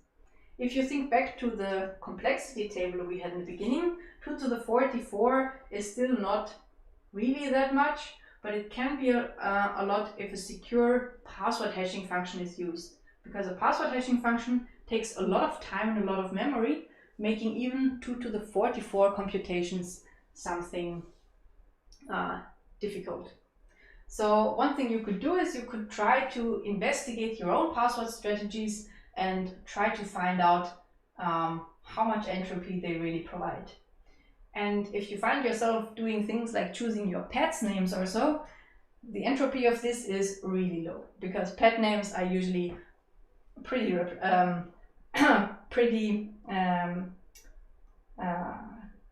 predictable by countries, and in particular other people might actually know it. So one good rule of thumb is, if you can imagine any other person potentially coming up with the same password as you because they have the same thought process, please don't do it. So ideally, you don't generate your stuff yourself, because people are really bad at generating randomness actually. What helps more is if you use some process that does that for you. So one strategy to use is to actually generate random password and either learn them by heart or use a password manager. And another strategy, for example, for choosing something like a master password for a password manager, could be to force yourself to really strictly randomly choose your password yourself. So for implementing this, for example, you can find word lists online which have a particular size. And if you, for example, throw some dice and actually follow the dice in choosing the words that you put into your passwords, you have actual entropy. So you can actually say what the entropy of your password is, because you actually uniformly randomly made choices. Or if you let your password manager, your browser generate your passwords, you can also actually know the entropy because you know that they chose each character uniformly at random. You often see online tools where you can put in your password and then afterwards they will tell you what the entropy of your password is. Of course, they can't do that because they can't fully understand the process how you chose it. So if you give them something like this, they will probably give you a relatively high entropy because they assume this looks a bit gibberish, probably each character was chosen uniformly at random. But of course it was not.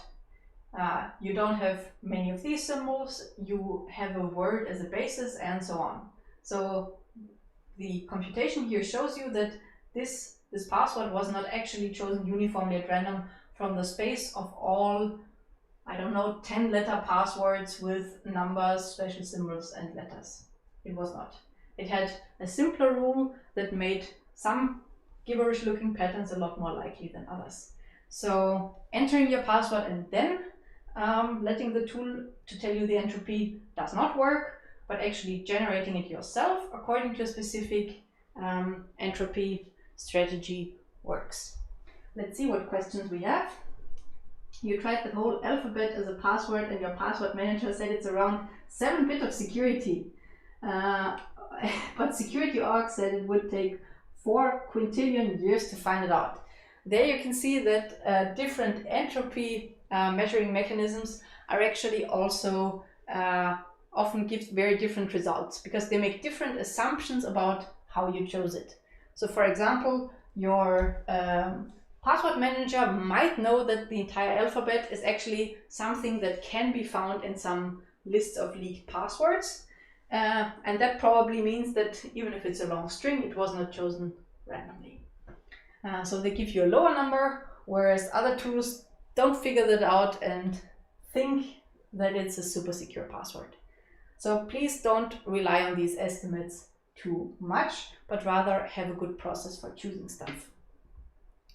Let's see if there are some more questions related to this. Let me see, my phone doesn't respond right now. Excellent.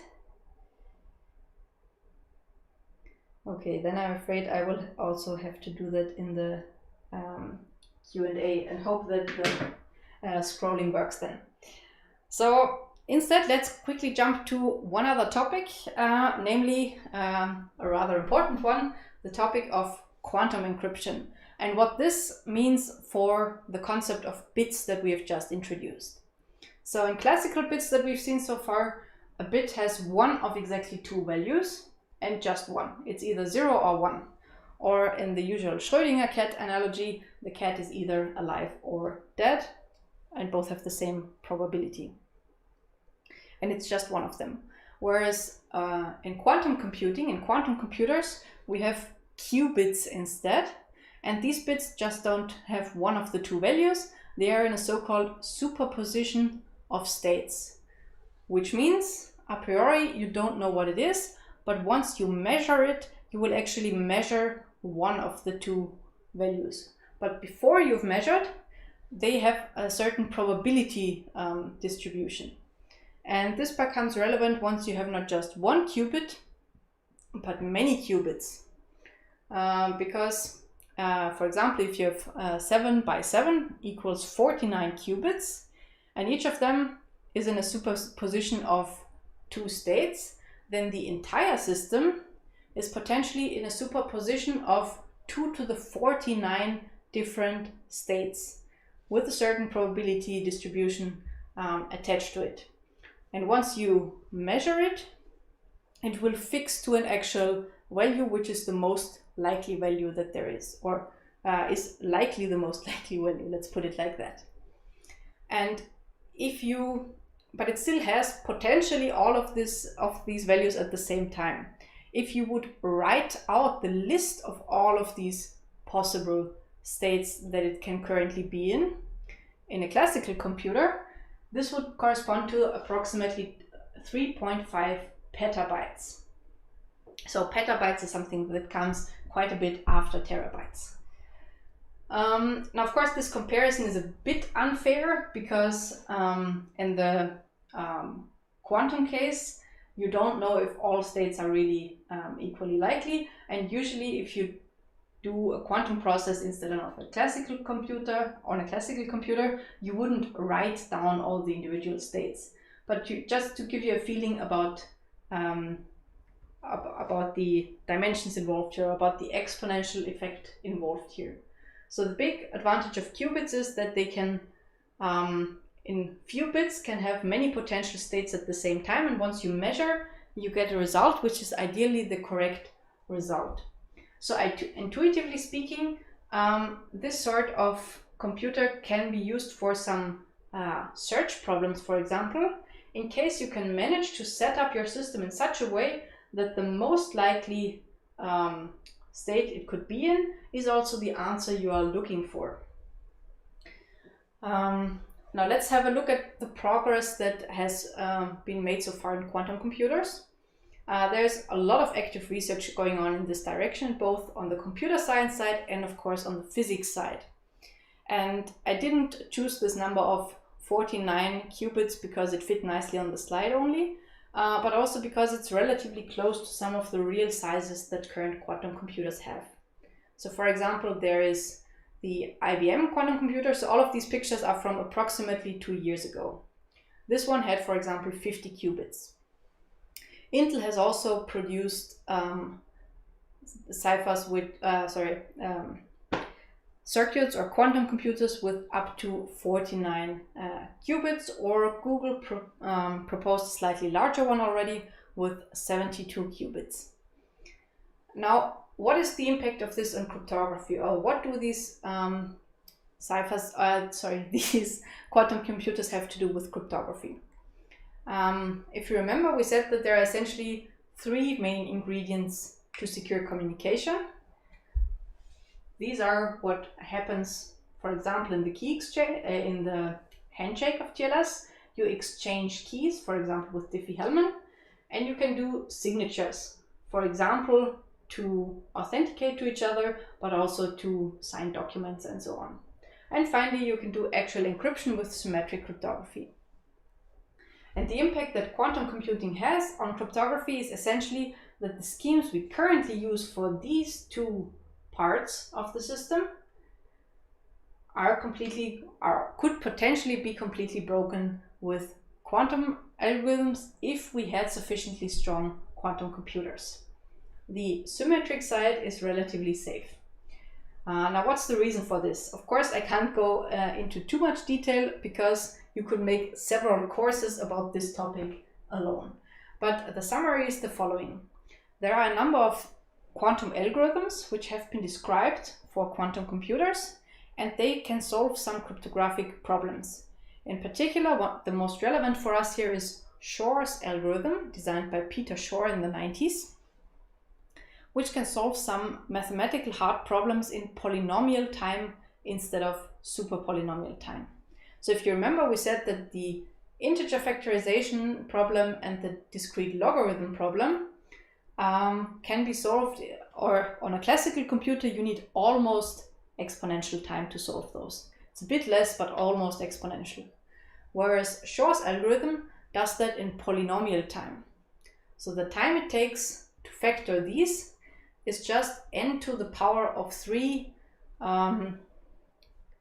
approximately, so order of n to the power of 3 computations, when n is the bit size of the keys or numbers that are involved. However, these would be not classical operations, but quantum operations. What this means is that in a case of, for example, 2000-bit RSA keys, the number of operations would be something like 2000 to the power of 3, approximately, very roughly, which is approximately something like 2 to the 36 operations or so. So it's really not a lot. There's one other algorithm which is dangerous here. Oh, and by the way, the case is potentially even worse for elliptic curves where the values are smaller. There's one other algorithm, but before I come to that, I want to put this a bit into perspective. So the algorithm does have only polynomial runtime. However, the quantum computers that we've seen so far are far away from actually being able to solve this for relevant sizes. And there are many reasons for this. First, they are relatively small, so they have only very few qubits. Second, they are very unstable. So there are effects like quantum decoherence, which means that after a very short period of time, the state of the quantum computer becomes very unstable and is not usable anymore. And there are several other problems. And the effect of this is that the largest number that has been factored with this algorithm so far is, tada, 21. So this is a record from 2012, and as far as I'm aware, it has not been beaten by using Shor's algorithm on an actual quantum computer until today. Actually, there was a paper, I think something like 2 or 3 years ago, where the authors showed why they even failed to factor 35. So I'm not talking about a 35-bit number, but about 35, which is 5 times 7. So this is how far current quantum computers are. So they're very far away from actual sizes. So there's one other algorithm that is relevant for cryptography, and that is the so-called Grover algorithm, which is a search algorithm and can search an element in an unfilled sorted set in O of square root of n instead of O of n. So it has a quadratic speedup essentially. And this is the sort of algorithm that we can apply to symmetric cryptography, for example, to search the correct key for encryption. Instead of using 2 to the k steps, we need 2 to the k divided by 2 steps. So for example, instead of 128-bit classical security, we now have 64-bit quantum security. So this is, of course, still a lot lower in asymptotic terms. However, it's also very easy to fix, because to achieve the same quantum security level as classical security level in terms of operations, you simply double the key size. This is not very expensive, and this is actually already implemented in many cases today. So for example, if you switch from AES 128 to AES 256, you have essentially the same security level, even in the case of very strong quantum computers. So for symmetric cryptography, the situation is pretty harmless and very easy to fix with the methods we already know. But for public key cryptography, we have a bigger problem, because in case these algorithms or these computers would actually grow sufficiently stable and sufficiently large to do stuff, then our current mechanisms would all be pretty much completely broken, in polynomial time at least. So we need to do something to replace them potentially. Now, the prediction when quantum computers could get there, they vary a lot. One joke that is often told is that people have said there could be quantum computers in 10 years' time, but they have said that for something like 20 years or so, and it still hasn't happened. But of course, predictions in this are extremely difficult. So what some people say is, for example, that they think there is something like a 50% chance that reasonably strong quantum computers could exist in 2030, for example. However, there is also a very large chance that they won't. So this is extremely hard to predict, which means that even if we tend to believe they won't be available anytime soon, and they won't be able to break any of our public key crypto anytime soon, we should still prepare for it in case there are unexpected advances, because this is something that can always happen in science. And there is one big effort ongoing to do exactly that, so to prepare for this, and this is a cryptographic competition organized by NIST. This started already in 2016 with a call for submissions to replace the schemes we have. And it's currently going in its third round, which means there were some submissions in 2017, approximately 70 of them, and they were reduced to fewer and fewer candidates in each round. So that now, in the decision for round 3, which happened earlier this summer, it was decided that there are a few so-called round 3 finalists, one of which might be standardized in the next 1 or 2 years. However, they are still a bit unsure about the security of these schemes, because all of these are based on relatively new mathematical concepts, which aren't as well explored as classical cryptography concepts. And this means that in case some of the finalists should prove to have unpredictable security levels or some issues, then there's also a list of alternative candidates for round 3, which are a bit less efficient, but where there is a hope that, or a bigger trust in their security, because they're based on more well-established building blocks. So to summarize a bit what sort of problem they are based on, some of these include so-called coding theory, so decoding linear codes. Other building blocks include lattices, which is something which is a bit related to vector spaces but discrete. There are also schemes that try to use symmetric building blocks because those seem to hold up, and so on. So there are a number of different mathematical concepts which have been used to build new signature schemes and either public key encryption or key exchange schemes to replace the 2 building blocks we have now in TLS, which would be in danger if there were large quantum computers. Okay, so this is sort of where we are, and I guess somewhere in the next 2 years or so, we will know what the outcome of this competition is and what the recommended post-quantum replacements are. Okay, finally for the end, let's come to a few examples of where cryptography could actually go wrong. So we've just seen one example. Cryptography could go wrong in case we actually have a strong quantum computer. But what about the crypto we have today, and how often is it really a danger? Because people often like to say that cryptography is usually the strongest link in the chain, or the reason why a system fails is usually not inside the cryptography, because the crypto we have is pretty well understood and expected to be secure for a long time. So I looked up what some actual vulnerability analysis websites say about this, and I've found this very recent analysis produced by Veracode, who tried to evaluate the source of common vulnerabilities in software based on the programming language. So they analyzed something like 100,000 examples of program code in different languages and checked it for well-known vulnerabilities. And you will see that many of the things here have nothing to do with cryptography. They're actually things you will learn about later in cryptography. Things like buffer management errors or cross-site scripting or weaknesses like that, which are on the system level or network level, not in the cryptography. However, you will also see this point here, cryptographic issues, and it's actually very, very far up the list in several of the languages. And in particular, in this example here in Python, you see that there are way fewer vulnerabilities here in general than in the others.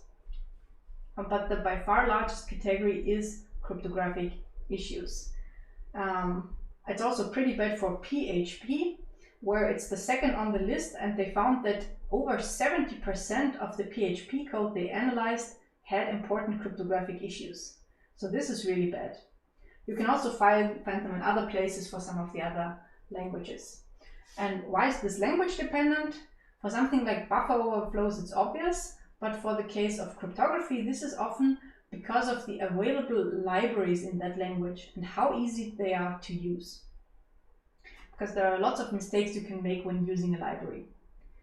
And before I tell you what some of these weaknesses are, maybe you have a few ideas yourself about what you think, based on what you've heard in the last few weeks, what you think could be examples of cryptographic weaknesses. So what do you think are common cryptographic mistakes that happen? that lead to actual weaknesses in the systems.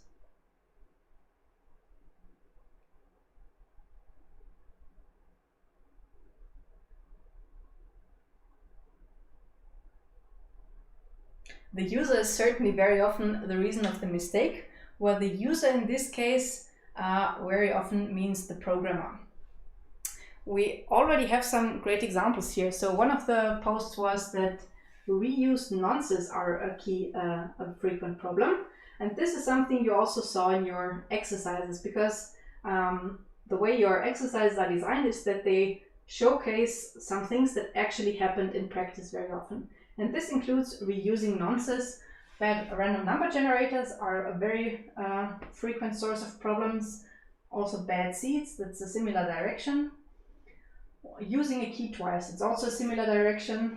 DAO is a bit unfair here because, to be fair, crypto is relatively complicated and many of the libraries are not really well documented, so it's very easy to make mistakes here.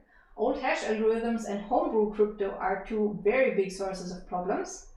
There's also some advertisement for Rust, so Rust tries to eliminate some of these problems. Outdated schemes, yes, that's very often a problem indeed. What else do we have? Small keys, yes, this is sometimes happen particularly when outdated schemes are used. What else do we have? Stack Overflow copies. Stack Overflow actually does a lot of good to security as well, because there are many good examples, but of course there are also some examples where people just demonstrate how to use something, but don't make clear that this is not the best way to use it. So bad defaults would be a big problem. What else do we have here? Weak passwords. That's an actual fault of the users and something that happens very often. So this is not really the fault of cryptography, but it still essentially ends in a cryptographic disaster. And social engineering is one potential way to get into this. Social engineering is particularly evil when it's not done to a particular user, but when it's used to influence the implementation of a system or the standardization of a system. So overall, I think you did a very good job of coming up with many of the things that I also came up with when assembling and researching the list here. So let's have a very quick look at that on the next slides. So sorry, I'll have to interrupt your inputs here because we don't have that much time left. Let's get back to the slide. So what are some examples I listed here? They have a very big overlap with what you said. So first, the biggest crypto failure is probably not using crypto at all or using insufficient cryptography. For example, you think of encrypting something, but you forget to authenticate it. Sometimes programs like, for example, in VMware don't even make this clear to the user. So they offer you a choice between one AES mode of operation and another, but they don't make clear that one of them provides authentication and one doesn't. Using old cryptography is a very big problem, both because in many places it's still supported and there are many old machines around that need it. And on the other hand, there are many old resources that still list them or recommend them. For example, very, very old Stack Overflow pages or very old user guidance. In some cases, it's also bad because these old recommendations have somehow found their way into insecure defaults. For example, in PHP, there is a function called Encrypt, and it defaults to MD5 for whatever reason. Small keys are also an example of this outdated behavior. And it can lead, for example, to downgrade attacks where an adversary actively tries to force the communicating parties to use a lower security level, like a very old TLS version, for example. So some of the ciphers that should be a red flag here when you see them somewhere include MD5 hashing, RC4 encryption, DES encryption, and RSA with very small keys. There is also malware built on this. I already mentioned Flame. This was an attack on certification authorities. What else do we have? Homebrew crypto was mentioned, and homebrew protocols are in particular dangerous here. So where people use actually secure cryptographic primitives, but plug them together in an insecure way. For example, by directly using textbook RSA without a padding scheme to remove the determinism, or they directly use AES in ECB mode. So these are examples where the ingredients are safe, but they are combined in the wrong way. Sometimes, unfortunately, people also try to build their own ciphers, which is almost always a complete disaster. And one of the very well-known practical examples of this is in the car industry, because for some reason, car manufacturers have a very strange relationship with security, and they have often been very fond of buying secure schemes from special small companies, which often have no clue about security. And one example of this is the so-called key lock cipher, which is utterly insecure, but was used in the car openers from many very well-known and very expensive car manufacturers. So this is when you fail to make it secure, and there are unfortunately also cases where people actively make stuff insecure by putting backdoors in them. Now this is a never-ending topic, unfortunately. Governments have been fond of doing that for a long time, and every now and again there is another wave of political efforts to insert a backdoor somewhere. And one of the most famous examples of backdoor standard is the dual EC DRBG. This is a random number generator that was standardized by NIST, and where cryptographers have already warned for a long time that it's very easy to plant a backdoor in it, because there are some constants in it, and the person who chooses the constants and then knows them, their relationship, can easily predict all the past or future communication based on just observing a bit of the randomness stream. So if you know something like 30 bytes of the randomness, you know what happened before and afterwards. So for example, if the known randomness was used for the nonce or randomness which is sent in TLS, then you can predict the cryptographic keys which were chosen before or after that. This is a big problem. And the NSA also made sure that this backdoor cipher was actually implemented in some products, in some American products, including the BSafe software by RSA Security. So this is the name of a company here, not the cipher, but it's named after the cipher. And there's also one which for some reason also popped again in my Twitter feed in the last few days, namely the case of Juniper, which is a network provider.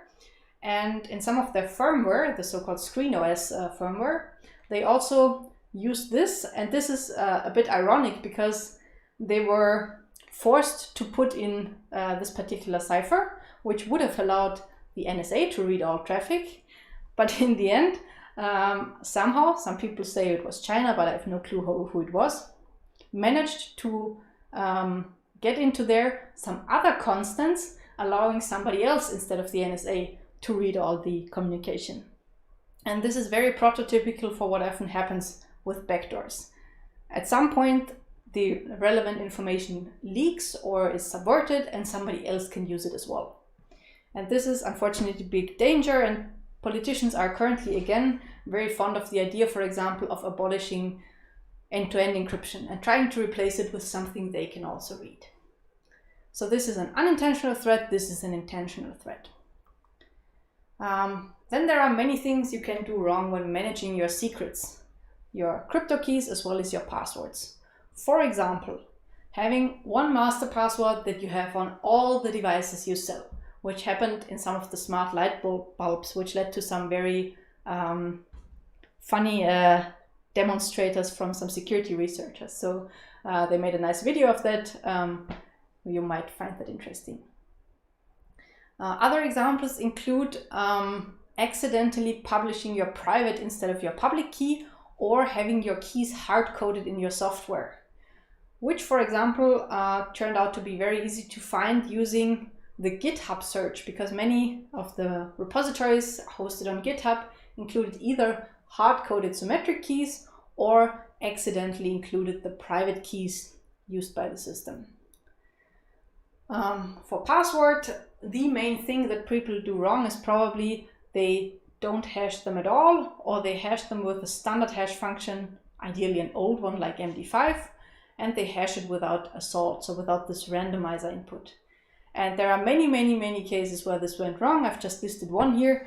For example, when the LinkedIn password database was leaked a few years ago, and millions of passwords were in there, and they were all completely insecurely hashed, and many of them could be recovered. Some final ones that you've also mentioned: nonce misuse. So many crypto schemes absolutely need either a random or at least a non-repeating value as an initial value or nonce, or also as an ephemeral key.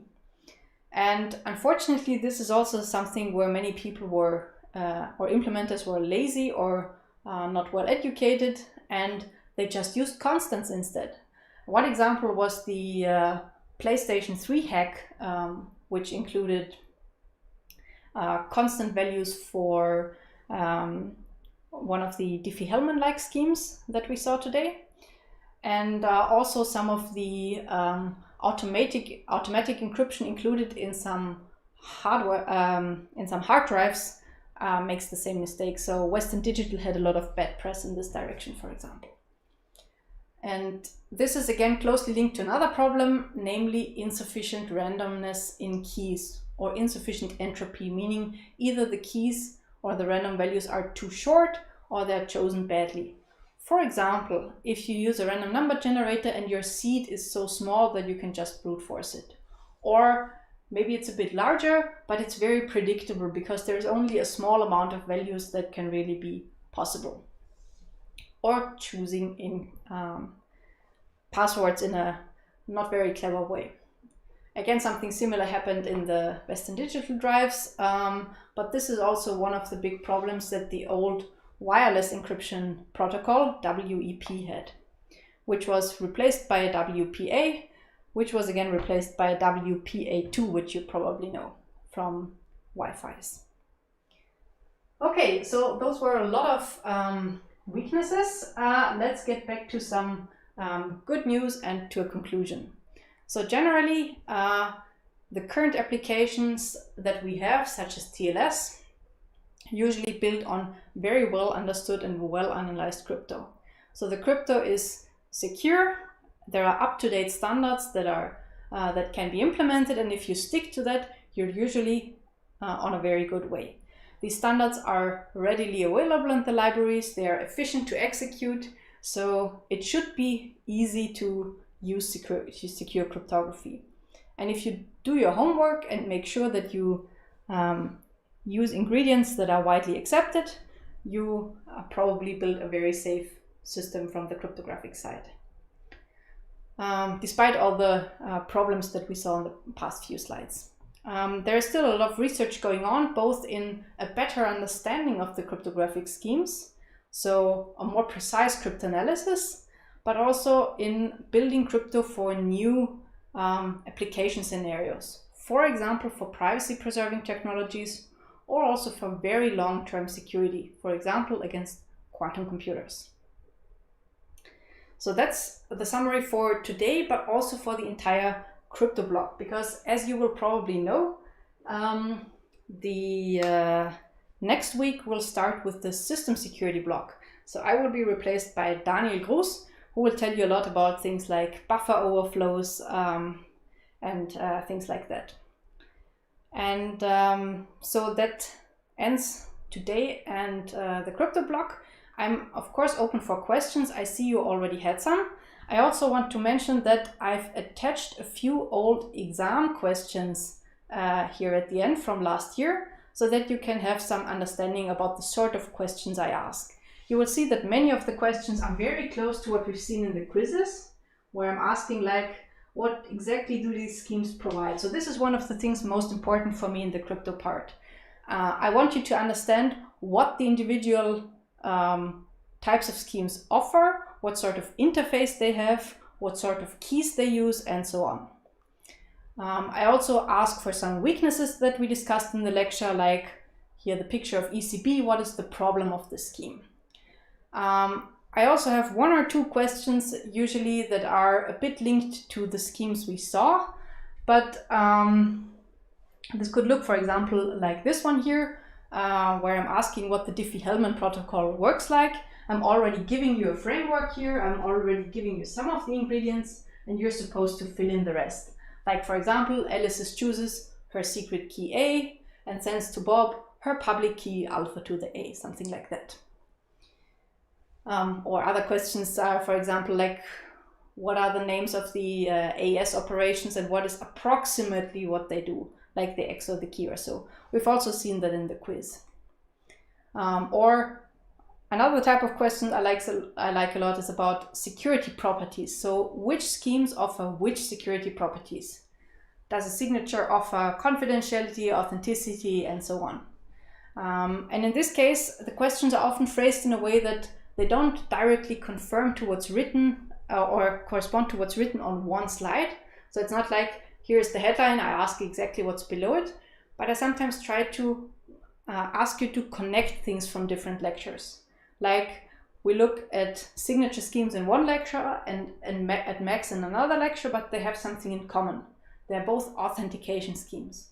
So things like that very often pop up in my questions. Sometimes also a bit discussion questions, like one thing I've asked last year is about this Kerckhoff principle and what does it say, why do people think it's a good idea to stick to it, and things like that.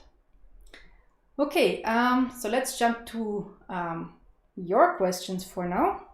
We don't have too much time, but I see there are quite a number of questions. So I'll start going through them. I probably won't be able to answer them all today, unfortunately. Okay, so what's the first one? We know that WhatsApp is end-to-end encrypted. Which information can a government collect about you? They collect raw messages from users. This could be true if they're not attacking the communication channel, but the endpoints. So for example, some governments have programs in place where they try to install software directly on your device and read the messages from there before they are even encrypted. This is an example of a way of building backdoors. What else do we have? Why should we use disk encryption? Well, to make sure that somebody who steals your laptop, for example, cannot read the content of your disk by simply looking at the bits in there.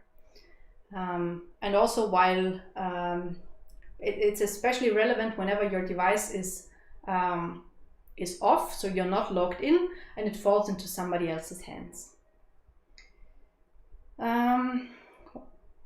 Can, for instance, a well-known cipher like RSA be extended with a backdoor to encrypt all messages?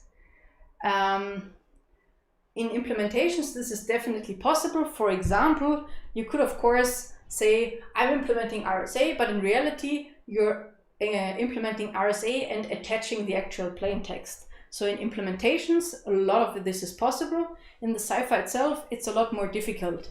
There is a bit of public literature about backdoors related to actual standards, but there is not too much public research in the area. But I'm sure that many secret organizations have quite a lot going on in this direction.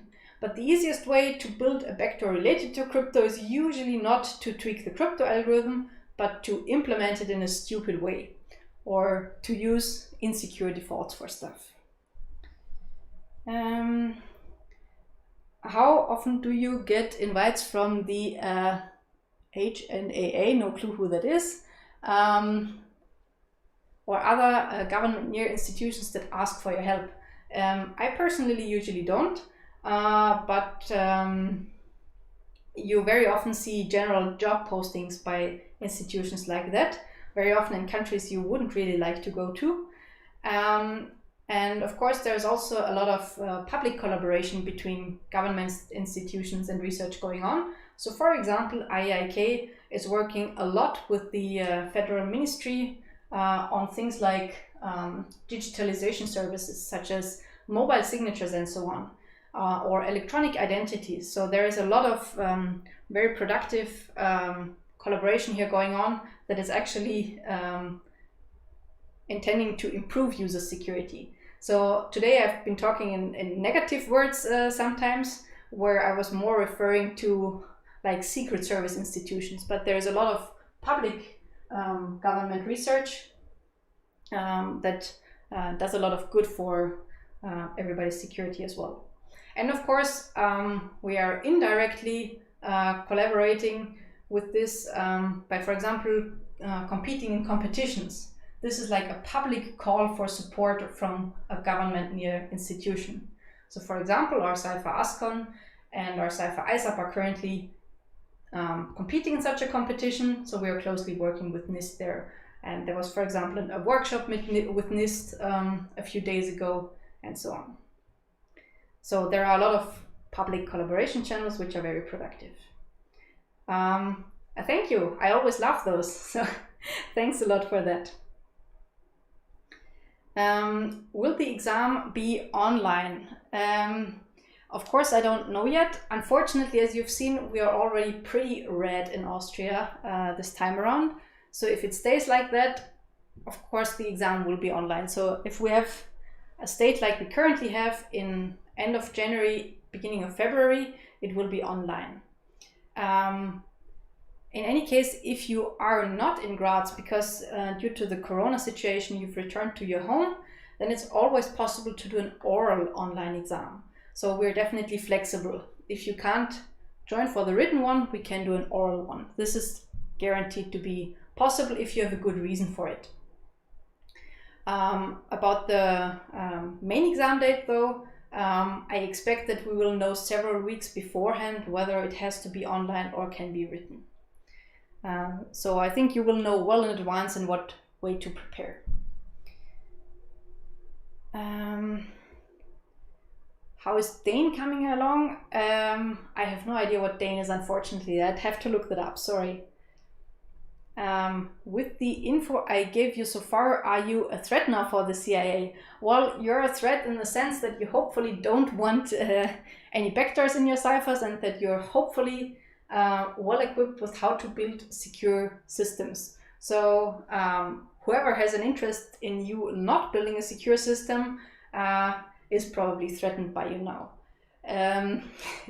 You'd love to go to the USA. I guess that won't be a problem for crypto reasons, but probably a problem for other reasons such as Corona. But I can tell you, I've also, for example, once had a bit of an argument with an NSA person, and I was still able to travel to the US afterwards. So it's not that big of an issue. Okay, thanks a lot for everyone's inputs. Sorry for being 3 minutes over time today. But I hope you took away something for yourself, both in terms of practical applications when you have to set up your some new software and have to choose ciphers there, but also just in general intellectual input and better understanding what's going on in the system. So maybe let's have a final goodbye from the cat. She's been sleeping here all the lecture, so apparently she found it a bit boring.